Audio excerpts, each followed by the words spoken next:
armas, batallas y hombres que cambiaron el curso de la historia. Esto y mucho más en Bellum Artis Historia Militar.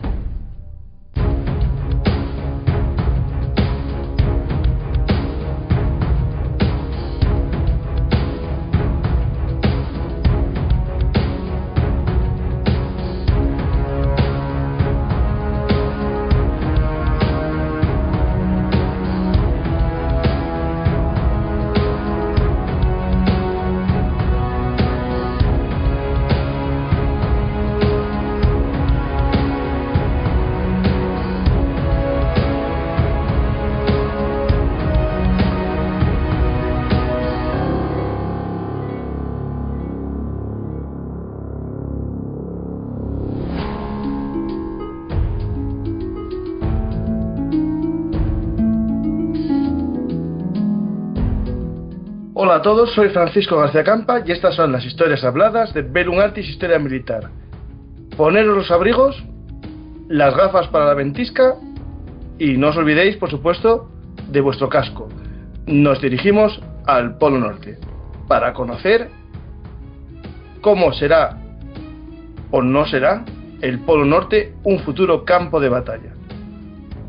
Cuidado, ya sabéis que el Ártico se calienta, pero no vamos a hablar del calentamiento global. Vamos a hablar del calentamiento geopolítico del Ártico y del Polo Norte. Pero antes de nada, os quiero agradecer a todos, seguidores de Bellum Artis, vuestro apoyo y cada vez más escuchar nuestras historias habladas y aprender con nosotros cómo fue el pasado para comprender el presente y conocer el futuro. Hoy vamos a hablar de actualidad con nuestro amigo Lucas Martín, pero también en el fondo vamos a hablar de problemas del pasado y del presente que va a tener consecuencias en un futuro, esperemos que lejano, pero también posiblemente muy cercano. Y antes de nada, de comenzar este programa, os recuerdo que si queréis apoyarnos para que sigamos contando historias, os podéis hacer mecenas en patreon.com, pero también en el propio canal de YouTube tenemos un sistema, o mejor dicho, tienen un sistema los amigos de YouTube para apoyar a los canales. En este caso, os invito a uniros a nuestra comunidad en YouTube porque tiene unos rangos que van ascendiendo por los meses de antigüedad. Y comentaba un antiguo seguidor de los primeros, cuando éramos 10 en los chats, ¿qué pasará cuando haya 1000 personas viendo Bellum Artis? ¿Te acordarás de nosotros? Dije yo, sí, yo me acordaré de los nombres. Intentaré no olvidarme jamás de los nombres de los primeros. Pero también, por menos de €1 mensual, podéis coger el rango de comilitón, que cuesta 99 céntimos, y haceros, digamos, miembros. Y ganaros los rangos más altos, el de capitán general, que se obtiene con 6 meses, y así en cualquier chat yo sabré que sois de los primeros, de aquellos hombres y mujeres, porque está Gloria, que fue una de las primeras Patreon, y las primeras seguidoras en YouTube, que participabais desde el primer momento en Bellum Artis. Solo os quería explicar esto porque hay gente que me preguntaba, y este es el sistema. Está en la propia página de YouTube, os saldrá un cartel en azul que pone unirme, y ahí clicáis y os salen las opciones. Por 99 euros, o sea, 99 céntimos de euro, tenéis la opción de comilitón. Ya os salen los rangos para que yo os reconozca más fácilmente en todos los programas. Sin más, os dejo ya de dar la vara con la publicidad y comenzamos el programa. Poner los abrigos, la calefacción en vuestro avión, en vuestro helicóptero o en vuestra, no sé cómo se llaman, vehículo de nieve. A ver si lo sabe nuestro amigo Lucas Martín. Hola Lucas, ¿qué tal? Hola, buenas noches, Francisco. Estamos de nuevo juntos para hablar de actualidad. En este caso, esperemos que te confundas, no como las otras veces que acertaste.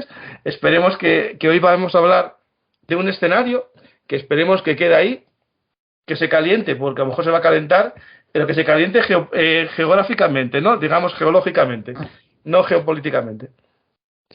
Bueno, es que ese calentamiento físico, por así decirlo, ¿vale? O climático, o sea, indefectiblemente va a llevar aparejado un calentamiento geopolítico. O sea, eso va a ser así. En el momento que esa masa helada comience a disminuir, o a disminuir más de lo que está disminuyendo ya, la cosa se va a poner bastante más, digamos, entre comillas, interesante, pero más complicada en la zona. Sí. Pues vamos a hablar de un escenario que ya en tu libro que tengo entre mis manos y lo estoy convirtiendo casi en mi libro de cabecera de actualidad para comprender lo que está pasando en el mundo. Tu libro Visión Global, un mundo en constante evolución, que está a la venta en Amazon, y el que lo quiera comprar, hay un enlace de compra en la descripción del programa, clica ahí y ya accede directamente al libro. Es un libro de una serie de artículos que vas publicando en revistas de política, geopolítica, análisis militar, sobre conflictos y un poco una visión de por qué ese conflicto y de lo que va a suceder, ¿no? Por desgracia, acertaste en el Donbass un poco cómo iba sucediendo. Hicimos un programa en enero sobre la doctrina Gerasimov, hablamos sobre el tema, ya hicimos posteriormente más programas sobre el conflicto de Ucrania, y yo creo que en enero, cuando hicimos el primero de Gerasimov, cogimos esta fecha para hacer un programa y dudábamos si hacerlo sobre el Sahel o sobre el Ártico. Efectivamente. Y al final cambiamos al Ártico. Sí. Pero ojo, que cambiamos antes de saber lo que iba a pasar hace unos cuantos días. Sí, cambiamos hace 20 días o por ahí. Sí. Porque dijimos, bueno, el Sahel ya lo conoce todo el mundo, que está caliente, vamos a ir al Ártico, que lo conoce menos gente. Efectivamente, esa es la intención, dar a conocer un escenario, pues eso, menos popular, donde la gente ha interactuado menos o ha leído menos sobre el tema, por ponerlo sobre la mesa, ¿no? El Sahel es un punto muy importante, pero es cierto que hay más conocimiento o más seguimiento sobre esa zona. Y casualmente fue decidir eso y a los pocos días, pues, tener la noticia de la petición ya formal de Finlandia y de Suecia de entrar en la OTAN y la amenaza de Rusia y todo lo que conlleva. Justo, porque alguien dirá, ves, Finlandia bien, hace frontera, lo sabemos todos, con Rusia, ¿no? Más de 1000 kilómetros, va a ser la frontera casi el doble ahora de la OTAN con Rusia, ¿no? Pero claro, ¿qué tiene que ver con el Ártico? Es la pregunta que se harán algunos. Bueno, vamos a ver. Efectivamente, Finlandia no tiene frontera en el Ártico. Al Ártico solamente tienen frontera 5 países, que son Canadá, Estados Unidos, Rusia, Dinamarca y Noruega. Esos son los 5 países árticos, no hay otros. Pero evidentemente llevar la tensión hacia el norte, hacia Finlandia y hacia Suecia, acerca la tensión a la zona del Ártico. Y evidentemente convierte toda esa zona geográfica pues en un punto geoestratégico fundamental. Es un tema interesante porque es verdad que no hacen frontera en el Ártico, pero los dos países, tanto Suecia como Finlandia, son miembros del Consejo Ártico, ¿no? Sí, efectivamente. Pero es por lo que te digo, es decir, no hacen frontera, pero tienen intereses y están muy próximos a la zona y cualquier cosa que suceda ahí les afecta a ellos directamente, ¿no? Entonces, pero es cierto que los 5 países que toman decisiones y que tienen algo que decir realmente sobre el tema son los que he comentado. Pues tenemos estos dos países, ¿no? Que me preguntaban justo en el chat al principio de todo si van a entrar definitivamente en la OTAN. Finlandia más o menos está seguro y Suecia ya hizo alguna solicitud oficial. Creo que hace un momento en las noticias he escuchado que ya ha anunciado que va a hacer la petición formal a la OTAN de ingresar. Pues digamos que había memes por ahí, ¿no? Que nombraban a Putin comercial del año de la OTAN. Hombre, vamos a ver, si al final ambos países ingresan, que ojo, no olvidemos que hace falta una decisión unánime, afirmativa, por parte de todos los miembros, y ahí hay un miembro que está un poco reticente, que ahora comentaremos, pero si eso al final se materializa, el gran fracaso estratégico de Rusia, que era, en teoría, mediante la invasión de Ucrania, alejar la OTAN de sus fronteras, pues ha doblado la frontera que va a tener con la OTAN. Pero creo que no se puede esperar un fracaso mayor, ¿no? Sí. Ahí, yo me planteo en este momento, ¿no? Un poco una doble situación en el caso, ¿no? En el caso de Finlandia y Suecia y su entrada en la OTAN. Por un lado, se hace por miedo a Rusia, pero también yo creo que se tiene menos miedo a Rusia en la guerra convencional. Es decir, a ver cómo explicarlo de una manera un poco... Hay miedo a Rusia, que es el fundamento de la Unión, pero todo el destrozo que está sufriendo Rusia en Ucrania, la destrucción de gran parte del ejército, la dificultad que va a tener a corto plazo, en unos 10 años, de reconstruir todo lo que esté perdiendo, puede ser también un motivo que diga Finlandia, pues si no entro ahora, no entro nunca. Claro, para empezar, esto es una oportunidad, o es una ventana que se abre para unirse a la OTAN. Y en segundo lugar, aunque efectivamente Rusia está sufriendo mucho castigo y sobre todo desde el punto de vista convencional, pero deja de ser un país con, creo, si no me equivoco, casi 150 millones de habitantes, ¿eh? Sí. Y con una capacidad de movilización bestial. Y claro, nosotros estamos en esta esquina del mundo, en esta esquina de Europa, y no hemos sufrido, gracias a Dios, las consecuencias de una primera ni de una segunda guerra mundial. Pero los países de Centro Europa y de Europa del Este tienen eso muy presente, ¿eh? Y no quieren, bajo ningún concepto, volver a verse en una situación similar. Y quien únicamente les proporciona ese paraguas defensivo es la OTAN. No olvidemos que Finlandia es un país que tiene, ¿cuántos habitantes? ¿5 millones? Sí, 4 millones. Sí. Por ahí anda. El ejército eran 15.000 soldados. Que al final, por mucho que Rusia esté muy tocada, pero es un país de 140 millones de habitantes frente a uno de 5 millones. Y evidentemente el temor está ahí. No, es lógico. Y incluso estoy ahora buscando un programa que hicimos no hace mucho que se llama La Guerra de Invierno, el David Finés contra el Goliat soviético, que trata del último conflicto que tuvo Finlandia con la Unión Soviética. Rusia, nos pongamos en el fondo, en el elemento más importante de la Unión Soviética, y es algo que Finlandia todavía tiene ahí, ¿no? Tiene un miedo a que se suceda. Claro. Al acabar la Segunda Guerra Mundial, después del cambio de bando de Finlandia, es cierto que llegaron a un acuerdo de neutralidad y cierta colaboración, ¿no?, con la Unión Soviética en temas, por ejemplo, energéticos y en temas que ahora mismo, creo que ayer o antes de ayer, cortó el suministro eléctrico de Putin a Finlandia, que tiene que ver, que es una herramienta más, ¿no?, de una guerra, ¿no? Claro, vamos a ver, Finlandia efectivamente no solo llegó a esa especie de acuerdos, sino hay que recordar que aunque Finlandia, como ha hecho Ucrania, castigó muy duramente a las fuerzas soviéticas durante la guerra de invierno, pero al final se impuso la masa sobre ellos y perdió parte de su territorio, ¿eh? Y hay que tener en cuenta también una cosa, tanto Finlandia como Suecia son dos países muy modernos, muy avanzados, ambos países tienen servicio militar obligatorio, tienen ejércitos bien equipados y bien armados, pero en ciertos aspectos no están tan desarrollados o tienen ciertas carencias, especialmente, por ejemplo, en todos los sistemas de defensa aérea, por poner un ejemplo. Es fundamental para ambos países ahora mismo estar bajo el paraguas de la OTAN, que les proporcionaría ese paraguas defensivo en un momento dado. Y tienen un ejemplo muy claro. ¿Qué países ha atacado Rusia o ha invadido Rusia en estos últimos años? Países que no pertenecían a la OTAN. Que no estaban, ¿no? La República Báltica, por ejemplo. 3 países pequeñitos, minúsculos, que también, digamos, suponía para Rusia una golosina o un intento de mantener su influencia. ¿Y por qué no los ha tocado? Porque automáticamente formaron parte de la OTAN, o pidieron formar parte de la OTAN. Desde que son parte de la OTAN, Rusia no se ha atrevido. Entonces, tienen el ejemplo claro de Georgia, de Ucrania, pues han dicho, se acabó. Sí, es justo lo que veo yo que fue eso, es decir, aprovechan la oportunidad. Claro, el problema que que no es en sí este programa, ¿no? Pero imagina que por algo que Rusia estuviese mucho más, digamos, no sé, muy potente, ¿no? Y atacase justo en estos momentos. La OTAN no entraría, ¿no? Aunque fuese un miembro en solicitud, ¿no? Claro, por eso precisamente, para ese periodo, ese interim, desde que se solicita hasta que se formalice el ingreso, han llegado a acuerdos bilaterales con Reino Unido y con Estados Unidos de mutua defensa o mutua asistencia. De esa forma se están asegurando que en caso de que Rusia atacara, contarían con el apoyo al menos de Inglaterra, o sea, perdón, de Reino Unido y de Estados Unidos. Sí, justo, que fue hace poco yo creo antes de ayer, esa declaración de protección mutua, sí, justo. Sí. Efectivamente.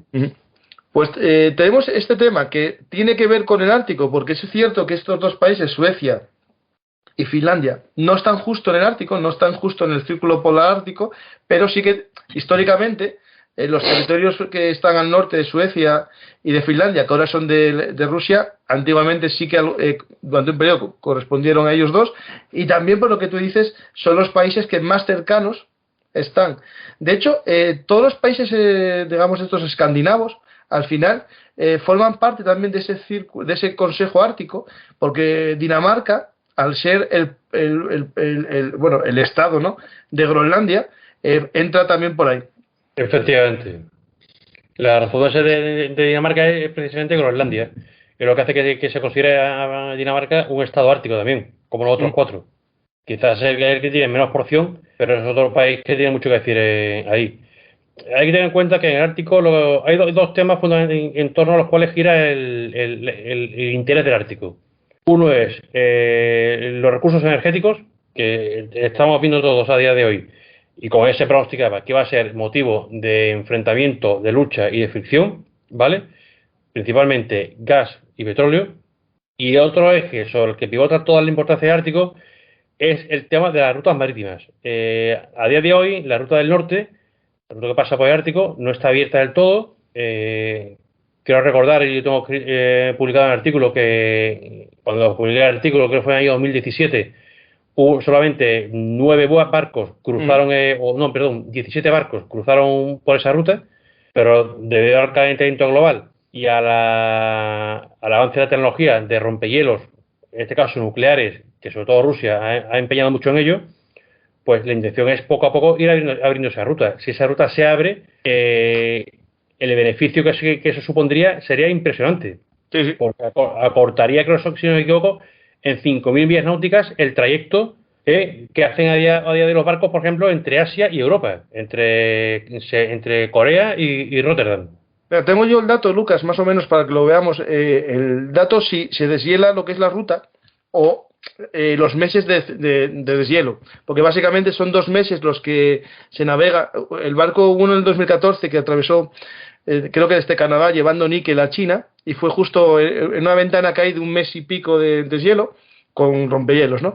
Pero básicamente, por ejemplo, la distancia Vladivostok-San Petersburgo, si vamos por la ruta normal, que sería Mar de China, Océano Índico, Mar Rojo, Mediterráneo y lo que quede del Atlántico hasta San Petersburgo, serían 23.000 kilómetros. Pero si van por la zona del Ártico, o sea, 23.000 kilómetros y 52 días. Pero si van por el Ártico, serían 14.000 kilómetros y 31 días. Se acorta casi 20 días. Tokio-Rotterdam son 21.000 kilómetros, 47 días. Pero si van por el Ártico, son 13.000 y 29 días. Y Dalian, Rotterdam, son 20.000 kilómetros o 45 días. Y yendo por el Ártico serían 15.000 kilómetros o 32 días. Es decir, se produce en cualquier manera un recorte en estos viajes que estamos hablando de 15 días a 30. Claro, con todo lo que supone eso de ahorro de combustible, en fin, de mil cosas que abarataría muchísimo los costes. El tiempo de tránsito, como he dicho, el combustible, la rapidez en llevar la carga de un punto a otro, cambiaría todo. Y claro, para Rusia de esa zona tiene muchísima importancia porque como es el país que tiene más kilómetros de costa en el Ártico, digamos que recaería sobre Rusia todo lo que es, digamos, el mantenimiento de los barcos que pasen por ahí, los puertos los que harían escala de esos barcos, e incluso los derechos de paso por pasar por sus aguas, pues en Rusia obtendría un beneficio impresionante de la apertura de esa ruta. También el resto de países, pero principalmente Rusia. Pues tenemos este control, ¿no? Primero de las rutas comerciales posibles, que eso, bueno, a día de hoy, bueno, Rusia lo tiene fácil con los puertos que tiene, pero también entra en juego en este caso los famosos rompehielos que Rusia tiene ya nucleares desde hace tiempo, ¿no? Sí, efectivamente. Rusia ha apostado por eso, ha apostado por abrir la ruta la mayor parte del tiempo posible del año, si no es por el deshielo, a las bravas.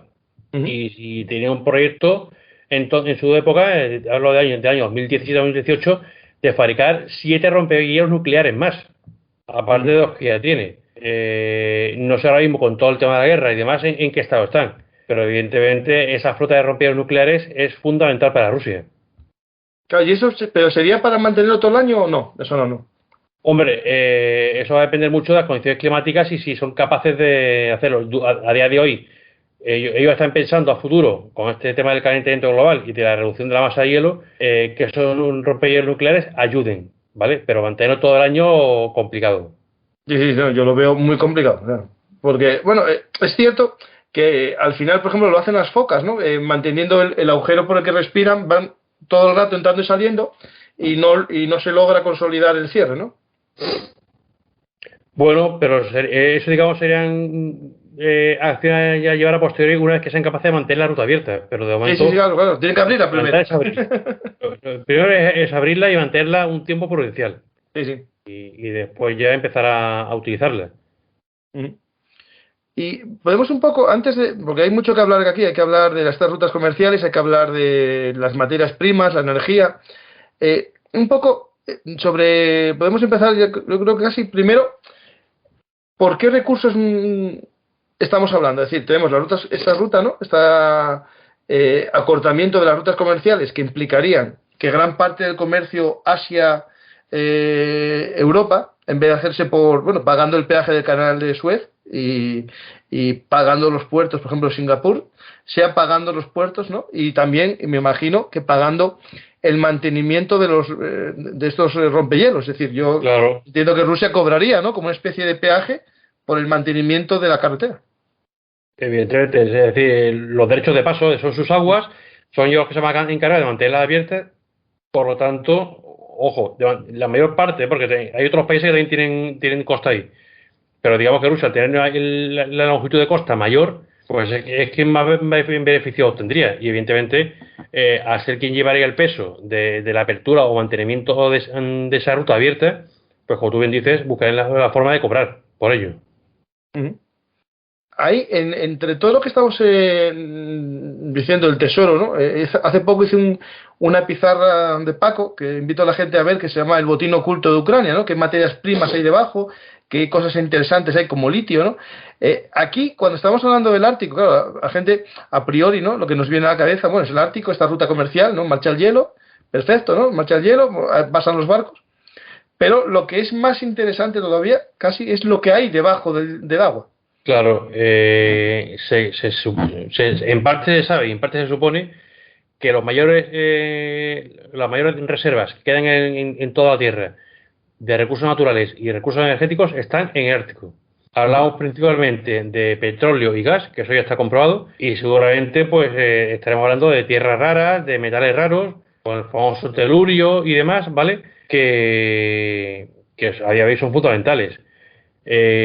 ¿Qué ocurre? Que en Rusia, y se está viendo en esta guerra, su economía depende principalmente de la venta de petróleo y sobre todo de gas. Sí. El gas es fundamental para Rusia. Entonces, pero esas reservas de gas ruso, y una cosa que también está publicada, se calculan aproximadamente, o había un cálculo hecho, que las reservas de gas ruso, que las que tienen principalmente en Siberia, comenzarán a escasear o empezarán a flaquear hacia el año 2030. Uh-huh. Alguien dirá, 2030, falta mucho. No, estamos en 2022. Falta tanto, ¿no? Estamos al lado, o sea, estamos a tiro de piedra. Y cuando hablamos de estos temas, 8 años no es nada. O sea, con lo cual, Rusia necesita buscar otras fuentes de energía de las cuales abastecerse y con las cuales comerciar. Y entonces ahí donde está el quid de la cuestión. Ahí el dato que yo oí es que el 24%, de las reservas mundiales de gas se estiman que están ahí, que están en el Ártico, el 24%, que es moco de pavo, o sea, mucho. Y después de petróleo, un 6% de las reservas mundiales. Por eso digo que lo que tiene mayor peso ahí hasta ahora es el gas, es lo que digamos tiene mayor peso. El petróleo también, pero seguro que también habrá otro tipo de materiales y, como he dicho antes, metales raros o tierras raras, que las hay y que también habrá que explotar. ¿Qué problema hay? Pues que evidentemente es un ambiente muy hostil, muy inhóspito y que precisamente está comprobado que las reservas tanto de petróleo como de gas están en las aguas más profundas que en el Ártico, lo cual complica mucho más su exploración y su extracción. Por ejemplo, en tu libro, o lo escuché en otro lado, se calcula que para que fuese, bueno, primero que tendría que tener la tecnología, ¿no? Para sacar de ahí el petróleo, pero se estimaba que un precio razonable para que el petróleo del Ártico fuese rentable era $120 el barril. Sí, Y ahora, eso, bueno, está más cerca y sí que podría ser ya rentable. claro, eso lo comentaba yo en el libro y alguna vez creo que lo comenté también contigo también en anteriores Mm. programas. Rusia tiene un problema con el petróleo. Siempre lo ha tenido. Rusia no pertenece a la OPEP, a pesar de ser un país que produce petróleo, y ha tenido una relación, digamos, tirante desde fuera con la OPEP, ¿no? ¿Qué ocurre? Que para Rusia siempre el precio del barril de petróleo por debajo de $80 casi que no era rentable. Mm. Rusia necesita un precio del barril de petróleo por encima de los $80. Pero para poder extraer con la tecnología actual el petróleo que hay en el Ártico, hace falta un precio efectivamente, como habías comentado, entre 120 y $130 el barril. Por debajo de eso no es rentable. Voy a buscar Quiero el recordar histórico. que históricamente solamente se ha alcanzado ese precio una vez, que se alcanzaron los $131. Mm. Entonces, evidentemente, ahora mismo estamos rondando, estas semanas atrás, pues de los 100 no ha bajado, 99, hasta un día que iba a alcanzar los 127, si no recuerdo mal, ahí se ha movido con todo el tema de la guerra del Donbass. No alcanza ya en los 130, pero bueno, se aproxima mucho, ¿no? Entonces, ya digamos que comienza a ser, o comenzaría a ser rentable. Otro problema que tenemos es, como bien has comentado, la tecnología. Rusia está invirtiendo mucho en tecnología para ser capaz de extraer ese petróleo con ayuda de compañías occidentales, pero a raíz de la invasión de Crimea y de la ocupación de parte del Donbass en 2014, que se comenzaron a imponer sanciones a Rusia, pues Rusia comenzó a tener más dificultades para acceder a esa tecnología que le permitía desarrollar la explotación en el Ártico. Mm. Ahora, evidentemente, después del conflicto de Ucrania, ni que decir tiene que todo se le complica muchísimo más. Sí, sí, eso es evidente porque, primero, el embargo, en tu libro ya comentas que el embargo del 2014 por la guerra del Donbass, o sea, bueno, la guerra no, por lo de Crimea y por el apoyo a los rebeldes prorrusos en el 2014, ya le hizo muy complicado el acceder a las tecnologías necesarias para la extracción normal del gas. Claro. Claro, efectivamente, es decir, y no solo eso, no es ya acceder a la tecnología, sino que tienen la otra opción, vale, no acceder a la tecnología, pero puedo endeudarme o puedo pedir prestado dinero para invertir y para desarrollar tecnología, pero es que también se cerraron los canales de financiación, o gran parte de ellos, Sí. y a día de hoy están mucho más cerrados. Eso provoca además en Rusia un problema o una duda, entre comillas, existencial, vamos a decir, porque ¿quién le queda a Rusia o hacia dónde puede mirar para que le ayude? Pues evidentemente a China. Pero claro, Mm. Rusia tampoco quiere acabar siendo un títere en manos del gigante chino. Claro, Eh, claro. Rusia quiere tener su papel independiente en el concierto internacional. Por lo tanto, Rusia es muy prudente a la hora de acudir a China porque no quiere acabar siendo pues un PLL o siendo una marioneta en manos del gigante chino, del gigante asiático. Mm. Aquí, en el tema al final de todo eso que estamos hablando, es primero nos centramos en Rusia y después vamos viendo los demás elementos, ¿no? En primer lugar, es el tema de cómo se saca esto, ¿no? Es decir, yo tengo una mina, puedo hacer una mina allí en mitad del Ártico, ¿no? Pero hay un problema que es llevar gente a vivir allí. Es decir, es verdad que ya en época soviética se hizo ciertas poblaciones en la zona norte de Siberia, esta zona que estamos hablando, de poblados mineros, ¿no? Y aquí llevaría un problema incluso también de tipo, ¿cómo se dice esto? De infraestructura urbana, ¿no? Es decir, tenemos, por ejemplo, en el polo, ¿no? En el Ártico, en esta zona ártica, hay dos grandes ciudades que son Nurmagsk y Arcángel, ¿no? Que son, digamos, para los aficionados a la Guerra Fría y a todo el tema, nos suenan a mí a base de submarinos nucleares, ¿no? Las dos. Sí, pero ese problema que comentas, Rusia lo tiene superado, entre comillas. Tanto una como la otra andan o se mueven en torno de los 350.000 habitantes, Efectivamente. ¿vale? En cambio, la ciudad más poblada norteamericana que está en el Ártico, en la zona ártica, no llega a 17.000. Pero claro, eso ya es un dato de que son capaces de poblar esas áreas. Es más, como también comentamos en su momento, y fue una de las cosas que trajo el Ártico a la portada hace unos cuantos años, y que fue una cosa también importada de varias publicaciones. Rusia construyó una central nuclear flotante, que desplazó a una ciudad del Ártico, un punto ártico, capaz de dar energía no solamente a esas ciudades, sino a las plantas petrolíferas que estaban sacando gas, perdón, que estaban sacando petróleo, y a las plantas de extracción de gas. Sí, sí. Estoy buscando unas fotos que tengo de la central nuclear para que la gente las vea. Es una mole flotante, no tiene forma de barco, sino es una especie de plataforma, ¿no? Sí, sí. En la que hay una central nuclear que, si no recuerdo, es capaz de 35 megavatios, no, millones de vatios. Efectivamente. Con respecto a esto, y además, esto sí tuvo cierta polémica por el tema ecologista y demás.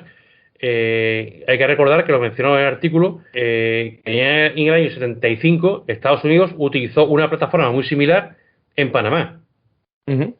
Le estoy utilizando ahí en el canal de Panamá. O sea, que esto de las centrales nucleares flotantes no es un invento de los rusos, ni una cosa que sea novedosa su empleo en el mundo. Sí.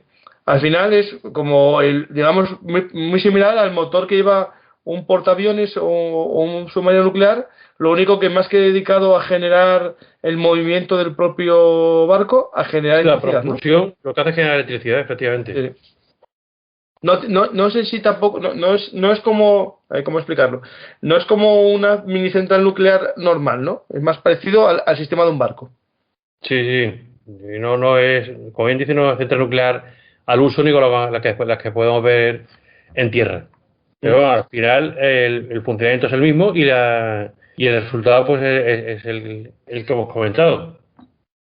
Estoy poniendo un poco a la gente para que se localicen dónde está Arcángel, que es una de las ciudades más importantes, la más importante, 350.000 habitantes, que está justo en un entrante en el Mar Blanco. Y después tenemos a Nurmax, que es la ciudad fronteriza con Noruega, más digamos en el círculo polar ártico, cerca de Noruega y cerca también de Finlandia, que es la de 300.000 habitantes. Y después ya tenemos la zona toda de lo que sería el norte, ¿no? De Siberia, toda esa zona de la Nueva Zembla, que es una de las islas importantes. Estoy mostrando esto, Lucas, a la gente, porque uno de los elementos de discordia, no son las aguas territoriales, ¿no? Que eso es fácil, eso es coger unas 20 millas y ya tiro que esto es mío. Incluso la zona de exclusión económica más o menos es más o menos fácil, porque no hay otro país cerca que exista un choque de aguas territoriales, ¿no? El problema que nos encontramos aquí es la plataforma continental, ¿no? Claro, vamos a ver, aquí el problema que nos encontramos es, más que las aguas jurisdiccionales, por así decirlo, es la zona económica exclusiva. La zona, digamos, que permite a uno explotar los recursos energéticos que habría en esa zona. ¿Por qué? Porque para medir esa zona no se cuenta desde la costa, cuenta desde la plataforma continental. Se considera que la plataforma continental es una extensión de la costa y a partir de ahí se comienza a contar las millas correspondientes de la zona económica exclusiva. ¿Qué ocurre? Que no solamente Rusia, eso hay que reconocerlo, todos los países árticos tienen presentado ante el Consejo para delimitación de estas aguas ciertas reclamaciones. Rusia en concreto, ¿qué ocurrió? Porque bueno, antes de profundizar un poco en esto, vamos a comentar una cosa. La visión que ha tenido Rusia sobre el Ártico siempre ha tenido, digamos, dos caras o dos voluntades, ¿no? Por un lado, estaba la voluntad de conciliadora, de intentar, pues eso, mantener como hasta ahora el Ártico fuera de cualquier tipo de disputa, de discordia, de solucionar todo mediante acuerdos, mediante conversaciones, incluso intentar mantener el Ártico como zona casi desmilitarizada. Y la otra cara que tenía Rusia era una política más pragmática o más práctica, de presionar con todos sus medios para hacerse con los recursos. Hasta ahora había triunfado esa primera faceta, que está en manos principalmente del Ministerio de Asuntos Exteriores, Pero de un tiempo a esta parte, pues se ha notado como, digamos, como se suele decir, los halcones, pues han ido ganando la partida y ha sido tanto el Ministerio de Defensa como el círculo más cercano a Putin y más radical los que han ido imponiendo sus tesis sobre cómo actuar en el Ártico, ¿no? Y ya han comenzado a tomar ciertas medidas un poco unilaterales y rompiendo el consenso que había hasta ahora. Y eso también es uno de los motivos pues que ha llevado a ciertos países como Finlandia pues a ver lo que está pasando a su alrededor y a tomar esta decisión. Cuando un país como Finlandia toma la decisión de romper su neutralidad de decenas de años y unirse a la OTAN, no es solo por un motivo. Es decir, eso porque ese país lleva viendo una actitud en su vecino que va evolucionando y digamos que el culmen ha sido el tema de Ucrania, ¿vale? Pero no es solamente por el tema de Ucrania. Entonces, a lo que iba. ¿Qué hizo Rusia? Hay una cordillera submarina que se llama, si no recuerdo mal, los Lomosotov, y que Rusia aduce o ha alegado que esa cordillera es parte de su plataforma continental. En una primera reclamación se rechazó y sin más volvió a plantear la reclamación, pero en esta ocasión ya, en paralelo y mientras que planteaba la reclamación, mandó una expedición con 2 mini submarinos y una plataforma que llegaron a la zona, recogieron muestras que decían que demostraban que esa cordillera era parte de su plataforma continental y plantaron una bandera rusa de titanio en el fondo del mar, debajo del Ártico, en esa cordillera, digamos como los hacía antiguamente, tomando posesión de ella. Sí, toma posesión de ese territorio, sí. Efectivamente, sin que se haya llegado a ninguna decisión. Cuando además, en una reclamación anterior, en otra zona, se le dio la razón a Rusia y se le concedió lo que pedía. Es decir, que aquí no nadie piense que a Rusia positiva se está castigando, ¿no? Cuando reclama algo y se ve en la instancia determinada que tiene razón, pues se le da como a cualquier otro país. Pero en este caso Rusia actuó de forma, digamos, unilateral y de forma agresiva, entre comillas. Con eso, ¿qué ocurre? Que si esa reclamación va a llegar a término, las famosas 200 millas de la zona económica exclusiva, a Rusia se le amplían en 300 más. Claro, porque una cosa es el concepto de la zona económica, que son unas millas de la costa, y la plataforma continental, que es como una extensión de la costa del país, ¿no? Claro. Es decir, la zona económica se cuenta a partir no de la costa, sino de la plataforma continental. Sí. Porque se considera que es una extensión de tu territorio. Si Rusia me acuerdo cuando estudié Derecho Internacional, que hace ya muchos años, el tema de los países que caía rápidamente la costa, ¿no? Es decir, por ejemplo, aquí en Asturias tenemos la mayor caída, hay un abismo muy cerca de Asturias, una cordillera, pero hacia abajo. Claro, ahí rompe la plataforma continental, muy cerca. Pero en los países en los que la llanura es muy larga y se puede demostrar que es una continuidad del mismo sistema, digamos, de montañas, ¿no? O el mismo sistema de llanura, ahí la plataforma continental se continúa. Y es, por ejemplo, un tema que estamos aquí viviendo en España, ¿no? El tema de las Islas Canarias viejas, algo así se llama, o mayores, que son unas submarinas que no emergieron, que son más antiguas que las Islas Canarias, y que España, por ahora está un poco callado, y Marruecos dice que es una continuación de su plataforma continental.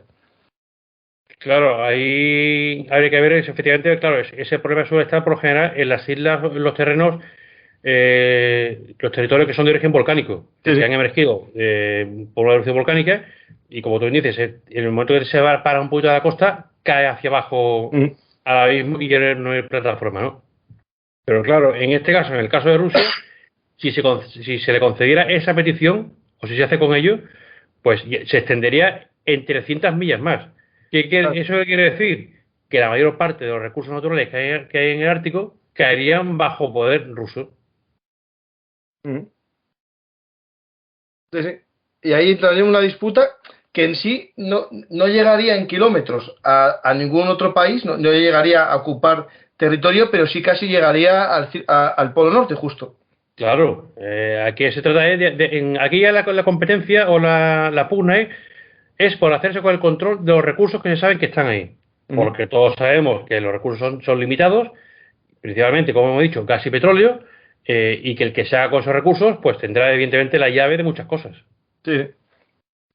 Y después, digamos, vamos a hablar un poco de cada uno de los países y no sé hasta qué punto conoces tú la situación de cada uno de ellos, ¿no? Por ejemplo, empezamos con Rusia, estamos viendo que está haciendo esto muy claramente, está marcando claramente su territorio.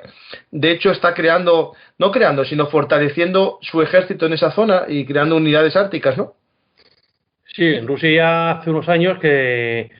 Porque esa es otra. Hay unos acuerdos a día de hoy entre esos 5 países, como he dicho, de no militarizar la zona, en teoría de no crear unidades para combatir ni para desplegar en esa zona. Incluso curiosamente, todo el sistema de salvamento y de rescate que hay en la zona es conjunto. Participan, está repartido y participan unidades y equipos de todos los países. Está todo coordinado. Pero sí es cierto que Rusia hace unos años comenzó a crear 2 brigadas árticas equipadas y preparadas exclusivamente para combatir en Ártico. Que evidentemente, visto lo visto que ha sucedido en Ucrania, no sé yo el estado de esas 2 unidades, su estado de operatividad, de material y de personal, sinceramente. Una cosa es la teoría, otra la práctica. Efectivamente. Sí, sí.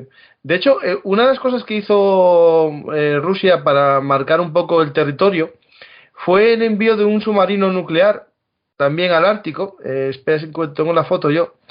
Aquí está. A una isla no me acuerdo el nombre, para marcar el territorio también, es decir, romper el hielo y salir. Pero es algo que los medios de comunicación lo vendieron como algo raro, pero yo esta imagen la vi más veces, es decir, durante la Guerra Fría sí que fue habitual, ¿no?, el envío de submarinos nucleares a esta zona, ¿no? Sí, era una zona de tener en cuenta que muy cerca estaba la flota del Mar del Norte y su salida natural era esa. Es decir, que por esa zona siempre han campado o siempre se han movido submarinos nucleares, tanto de un bando como de otro, en la Guerra Fría. Sí. Pero es cierto que para Rusia la salida natural hacia el mar, hacia el Atlántico Norte es por ahí. Y aquí hay un tema que tiene que ver con esto que acabas de comentar de la flota del Mar del Norte. Es el tema en el caso de los misiles balísticos, ¿no? El tema de que yendo por el Ártico, ¿no?, cruzando el Ártico, el alcance es más, la posibilidad de atacar a Estados Unidos es más fácil. Por el alcance, claro. Evidentemente, le facilita mucho la labor.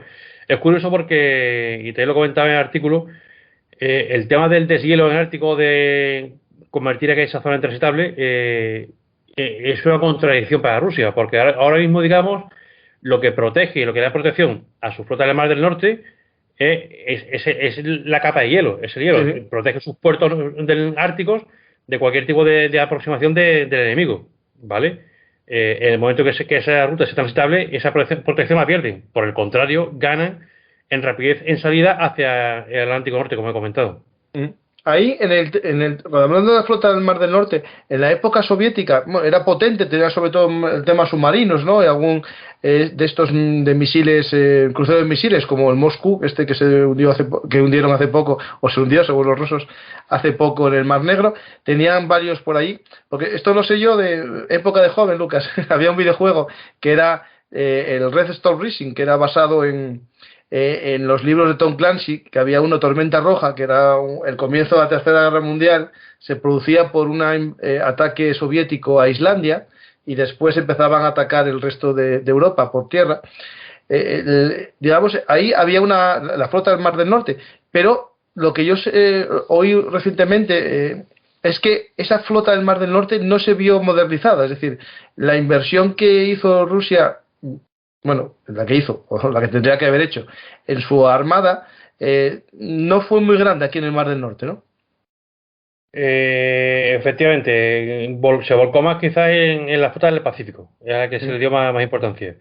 Que al final, evidentemente, si esa ruta se abriera, pues enlazamos las dos. Eso fueron de las zarambas, pero quizás no prestó tanta atención a esa flota del Mar del Norte porque la consideraba ya protegida. Y en una zona que era, digamos, de poco acceso o poco accesible a un posible contendiente. Sí, lógico, sí.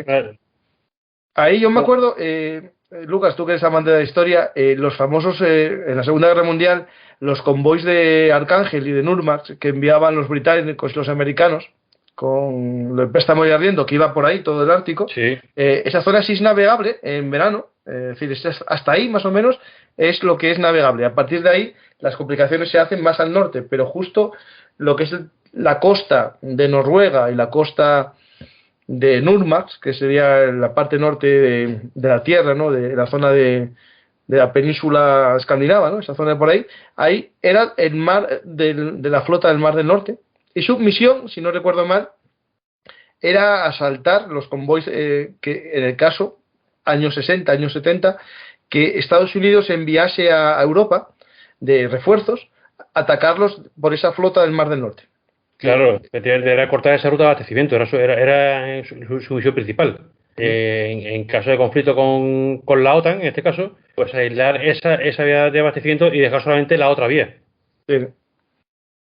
Pues, no sé, de Rusia tenemos esto más o menos, el programa que hicimos, Lucas, que me llamó la atención. De Rusia que hay que comentar, y es que también lo comenté, es el tema de la tecnología. A raíz de la ocupación de Crimea, como hemos dicho, y las sanciones que se imponen, no solo corta la financiación a esa investigación para desarrollar tecnología, sino que además corta el acceso de Rusia a mucha tecnología occidental que le puede hacer falta para esas prospecciones. ¿Y eso qué hace? Hace que Rusia, obligadamente, se vuelva más independiente de la tecnología occidental y vuelva su mirada, como hemos dicho, hacia China, pero también hacia India, hacia Sudáfrica, volviéndose más independiente es decir, que muchas veces este tipo de sanciones, este tipo de acciones, pues tienen son contraproducentes de una forma en la que no podemos imaginar. Y pongo un ejemplo muy rápido. Turquía, a raíz de las sanciones que se le imponen, por el tema que le impone Estados Unidos, por el tema en su momento de la compra de S-400 y por otra serie, por otras historias, por el tema de la guerra de Siria y demás, sufre de carencia de tecnología occidental. ¿Y qué hace Turquía?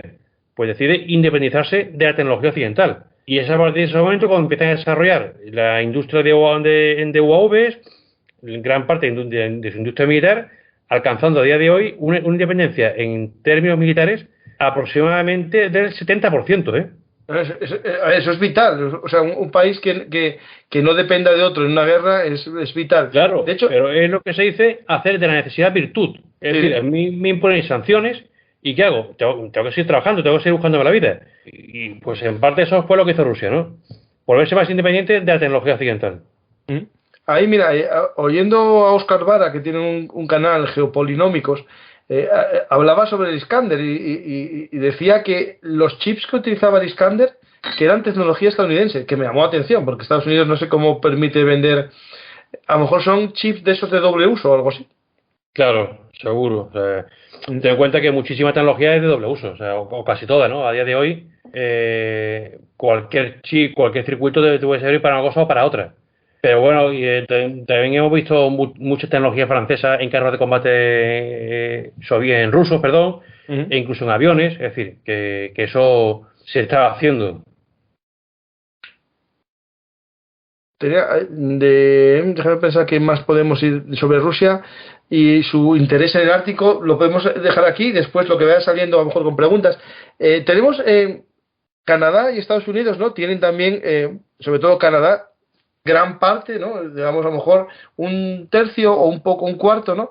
De este círculo polar ártico es canadiense, y ahí están las famosas minas estas que se ven muchas veces en la tele, ¿no? Estos que van los camioneros en las rutas sobre el hielo, ¿no? A llevarles los suministros.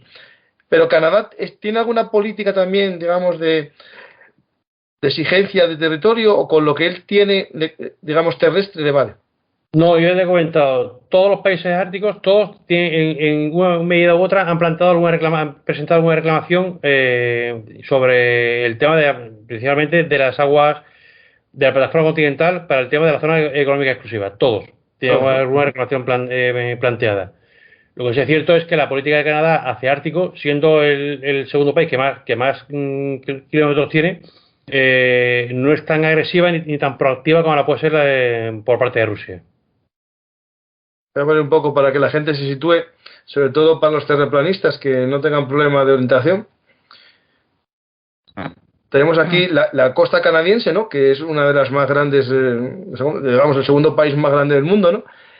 Y tenemos, sobre todo que hay muchas islas, eso llama la atención, el tema este de las islas, y es el famoso también, que si se deshiela, ¿no? Tendríamos el famoso paso del noroeste, que se buscó a lo largo de la historia, en el siglo XVI y XVII, la obsesión que hubo por buscar este paso del noroeste fue lo que movió a España a buscar tierras al norte de México, la zona de Nuevo México, California, e incluso llegar hasta Oregón, ¿no? Toda esa zona por ahí fue buscando siempre este paso del noroeste, que ahora con el deshielo se va a ver bastante factible, ¿no? Sería la zona, este canal que se llama el Queen Elizabeth Islas, las Islas de Elizabeth, y el nombre del estrecho, a ver si viene por aquí, no me acuerdo cómo se llama, no viene el nombre aquí, pero es el estrecho este de las Islas Isabel. Claro, pero eso, Paco, nos vuelve otra vez que muchas veces no se le presta atención que se debiera a la importancia que tiene el dominio del mar y el control de las rutas marítimas. Es que el mundo se mueve por el mar. Fíjate simplemente lo que estaba sucediendo ahora en Shanghái con el bloqueo del puerto otra vez por el tema del COVID y demás, lo que pasó hace un año y medio, o lo que pasó cuando se bloqueó el canal de Suez, es que cualquier interrupción o cualquier bloqueo en las principales líneas de tráfico marítimo provocan una debacle mundial. Sí. Entonces es fundamental conseguir nuevas rutas y por supuesto que sean más cortas y más rápidas, evidentemente. Y después Estados Unidos, bueno, que tiene su interés en el Ártico, primero geopolítico, porque tiene que tenerlo, pero después porque es parte, ¿no? Tenemos el territorio de Alaska, que cosas de la vida se lo compró a Rusia. Efectivamente, así es, así es. Ahí tenemos, alguien decía antes que Anchorage era más grande que las otras ciudades, pero es que Anchorage no está exactamente en el Ártico, es la capital de Alaska, pero no está en el Ártico como sí que están las otras. Claro. Pero es que además Estados Unidos, evidentemente, y aquí sí que es cierto que a remolque de las políticas que ha comenzado a seguir Rusia, principalmente desde 2014, que da ese giro copernicano, digamos, Estados Unidos reactiva la segunda flota, vuelve a reactivar una flota que tenía, digamos, en barbecho, pues porque está viendo que necesita contrapesar los movimientos rusos en esa zona, en esa región, y hace poco lo comentábamos tú y yo antes de empezar el programa, debido a otros motivos, pero bueno, no deja de ser significativo. Estados Unidos ha recuperado la 11ª división aerotransportada. Estados Unidos hasta ahora tenía las dos famosas, la 101 y 82, y ahora tiene la 101, la 82 y la 11, la 11ª, que es una división que había decomisado y que ha vuelto a reactivar. En este caso se dice que ha sido porque las tropas que tiene Estados Unidos en la zona de Alaska y la zona más al norte, pues estaban muy bajas de moral y se ha comprobado que eran las unidades que tienen la tasa más alta de suicidios. Entonces, en un intento de darles un cierto spirit de corps, que se dice, ¿no? De crear un sentimiento de unidad y un cierto orgullo de pertenecer a esa división aerotransportada, pues la ha recreado, pero no deja de ser significativo de que también Estados Unidos está empezando ya a poner el ojo en el Ártico porque sabe que el siguiente conflicto va a ser ahí. Sí. Claro, ahí habría unos combates terrestres, pero después habría los combates navales, y ahí Estados Unidos tiene más capacidad, digamos, sobre el papel que Rusia en lo que es las armadas, ¿no? No, el componente terrestre, en caso de que hubiera un conflicto en el Ártico, sería mínimo. Ahí sí, realmente sí. El componente marítimo sería que habría el peso, el marítimo y el aéreo, ambos. A ver, después lo que es, bueno, claro, en este caso los demás países que estamos hablando, Groenlandia y Dinamarca, bueno, Groenlandia defenderá su soberanía, pero no tiene la capacidad, ¿no? Digamos, de desplegar un gran ejército Dinamarca ahí en Groenlandia, ¿no? Porque aparte es un poco autónomo, ¿no? Claro, pero es lo que comentábamos antes con el tema de Finlandia y Suecia. Al final son países que no dejan de ser países pequeñitos y con ejércitos muy pequeños y con una capacidad de movilización pues muy testimonial, que a la hora de la verdad pues no sería significativo. Retomando un poco lo que hemos comentado antes de cómo Estados Unidos está variando los focos también hacia el norte, leía ayer, creo que fue ayer, que ha finalizado en Estados Unidos por segundo año consecutivo un ejercicio de fuerzas especiales de un mes que se ha llevado a cabo en la zona de Alaska, lindando con el Ártico, para preparar e instruir a sus unidades de operaciones especiales en combate en zonas de frío extremo y en las condiciones de trabajo del Ártico. Últimamente, hasta hace 2 años, ese tipo de ejercicios se hacían en zonas desérticas, porque el escenario principal que se planteaba eran zonas más desérticas, pero ya está claro que se está viendo que lo que a futuro se nos viene encima es un posible conflicto o un aumento de la tensión en esa zona del mundo. Y evidentemente se están preparando. Sí.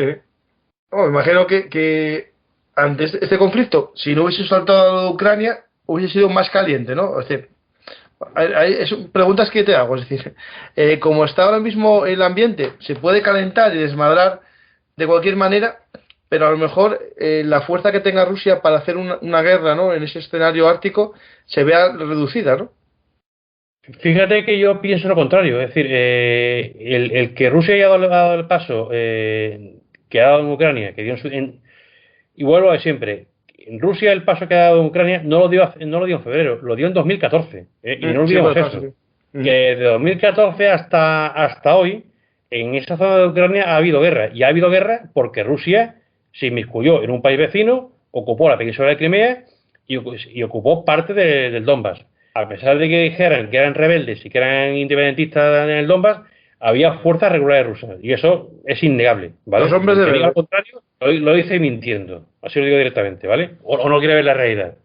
No, en Crimea estuvo claro porque salieron de Sebastopol.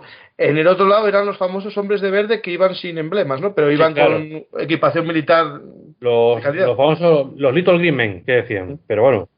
Y después también se tiene conocimiento de unidades enteras rusas que se les da un permiso a toda la unidad y de repente aparecían 1000 tíos más en el Donbass, por un ejemplo, ¿no? Pero bueno, dejamos todo a un lado. Yo pienso que este paso que ha dado Rusia y este cambio en su forma de afrontar, porque al final Rusia, y esto es algo que un antiguo presidente del Parlamento ruso lo dice, considera también que el Ártico es suyo, ¿vale? Que el Ártico les pertenece. Entonces, en esta política, digamos, vamos a llamarla expansionista por parte de Rusia, con esta política de intento de afianzar su posición como potencia mundial, a costa de lo que sea, aunque sea a costa del temor de que los demás le teman, ¿vale? Yo veo que aunque estemos viendo que convencionalmente Rusia está sufriendo mucho en el Donbass, pero veo como factible que en una posible huida hacia adelante, que es uno de los pocos caminos que le queda a Rusia en esta situación, si no quiere agachar las orejas, en una huida hacia adelante, pues se decida, si no abrir otro frente más en el norte, en el caso del Ártico, intentando además hacerse ya de una vez por todas con esos recursos que hay ahí, ¿vale? Pues sí aumentar la tensión de tal forma que la OTAN y sus posibles adversarios, o sea, me refiero a los posibles adversarios de Rusia, tengan que, digamos, que diversificar sus fuerzas y de traer fuerzas para llevarlas hacia esa zona. Máxime, cuando estamos hablando, y tú has comentado muy bien, que en ese escenario lo que predominaría sería el componente naval, no el terrestre. Sí. Hay una pregunta aquí en el chat, pero yo creo que, bueno, la respuesta tampoco es que sea... Yo sé lo que me pregunta, pero no sé muy bien. Preguntan que España es miembro observador, o sea, es observador, no miembro observador, porque hay 3 categorías. Hay miembro observador y observador del Consejo Ártico. España y más países, está China, también hay más países que son miembros observadores y observadores del Consejo Ártico. Realmente para España no es en sí, no tiene ningún beneficio, lo que tiene, digamos, será alguna responsabilidad, alguna subvención o alguna financiación de alguna política que hay allí en el Ártico, ¿no? No, España, o sea, beneficio ninguno, el beneficio que puede tener cualquier país en caso de que esa ruta se abriera, porque será al final beneficioso para todos. Diferente en el caso de China. China, evidentemente, no es aspirante, es ya una potencia mundial, no es país ártico, pero el Ártico le toca muy de cerca. Le toca muy de cerca y sería uno de los grandes beneficiados en caso de que esa ruta se abriera, evidentemente. Y a ver, ¿qué más podríamos...? Más o menos lo que tenemos pensado hablar está más o menos todo hablado, ¿no? Tenemos la creación de unidades árticas, que en el caso de Noruega... mira, es verdad, sí. En Noruega, leí hace poco el tema que Noruega tenía una especie de acuerdo con Rusia, que aunque era miembro de la OTAN, no iba a tener tropas permanentes de otro país de la OTAN en Noruega. Sí, efectivamente. Hay un acuerdo mediante el cual Noruega se compromete a no mantener fuerzas de OTAN o bases de OTAN permanentes en su territorio. Como todo en esta vida, echa la ley, echa la trampa.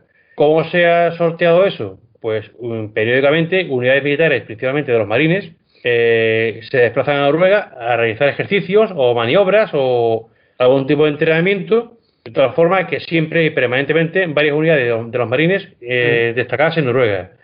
Evidentemente, cuando Rusia comenzó a aumentar la tensión en Ucrania y, como hemos comentado antes, en el Ártico, con el tema que hemos comentado de la bandera de titanio y de las reclamaciones y subiendo el tono de sus declaraciones, lo que hizo fue en Noruega variar ese acuerdo con Estados Unidos que tiene y aumentar la presencia y aumentar el número de ejercicios y demás, que al final lo que se traduce es que aumenta el número de fuerzas americanas en territorio noruego.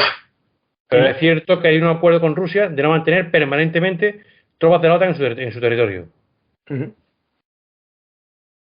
¿Y qué más podemos ahí? Yo creo que de lo que es el Ártico, a ver si alguna pregunta de la gente, de los que están en el directo, claro, las más de 100 personas que están en el directo, si tenéis alguna pregunta o duda, plantearla. Y después, si quieres, podemos, a lo mejor, es que no sé si abrirlo a otros temas o que vengas dentro de poco a un programa así corto como este y resolvamos dudas de otros temas, ¿no? Pues si quieres abrirlo a algo, no hay ningún problema. Si quieres que toquemos una cosa, hay un tema que hemos dejado ahí un poquito en el aire, y es que hasta ahora todo lo que se hace en el Ártico está determinado por lo que se conoce como la Declaración de Ilulissat, si no recuerdo mal, de 2008.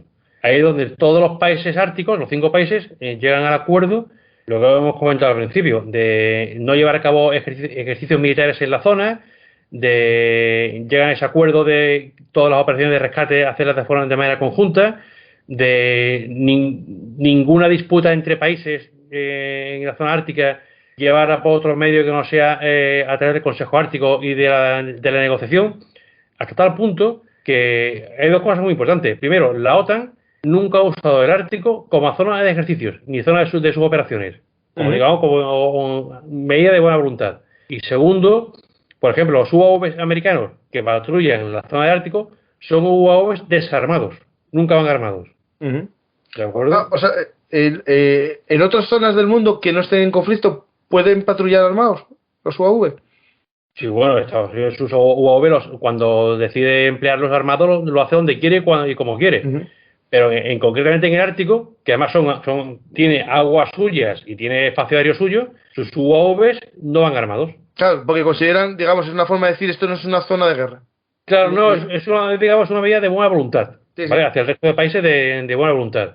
También entran en juego pues el tema ecologista y demás en la zona, que ha tenido mucho peso, pero que evidentemente eso cada vez pues va a tener menos peso y va a primar pues el interés por los recursos. Hay varias preguntas, voy a ir viéndolas un poco y... España está... espera, Aquí. ¿La Armada Española es capaz de operar en el Ártico o nos pasaría como en la Guerra del Fletán de 1995? Entiendo que es por los alcances y la capacidad logística, ¿no? Bueno, yo creo que es perfectamente capaz de operar. Otra cosa es que habría que adecuar quizás algunos componentes de los buques pues para operar en condiciones de frío extremo, pero operar, de hecho hemos tenido buques nuestros en zonas de frío extremo, cerca de Noruega y demás, en las diferentes flotillas de la OTAN. El tema del Fletán, de esa famosa guerra del Fletán, lo que ocurre no es que se decidió enviar un patrullero de altura en lugar de enviar otro tipo de buque. Imagino con un intento de evitar la escalada y reducir el perfil del asunto, ¿no? Pero perfectamente capaz. Sí, claro, si va una patrulla de largo alcance, perfectamente puede ir una fragata también, claro. Sí, totalmente. Es un tema más bien político, ¿no? Es decir, el nivel que quieres dar a un conflicto, ¿no? Claro. Dicen que un directo de Bellum Artis tiene que durar 2 horas mínimo. Pues aquí estamos, no hay ningún problema. A ver, seguimos. Espera, había una pregunta aquí que decían si España tiene una base en el Ártico. Espera. No, el No, Ártico no. no, lo La que España Antártida, tiene es una base en la Antártida, eso sí, la una base. Antártida. La base Gabriel de Castilla se llama. ¿Cómo? Castilla, ¿no?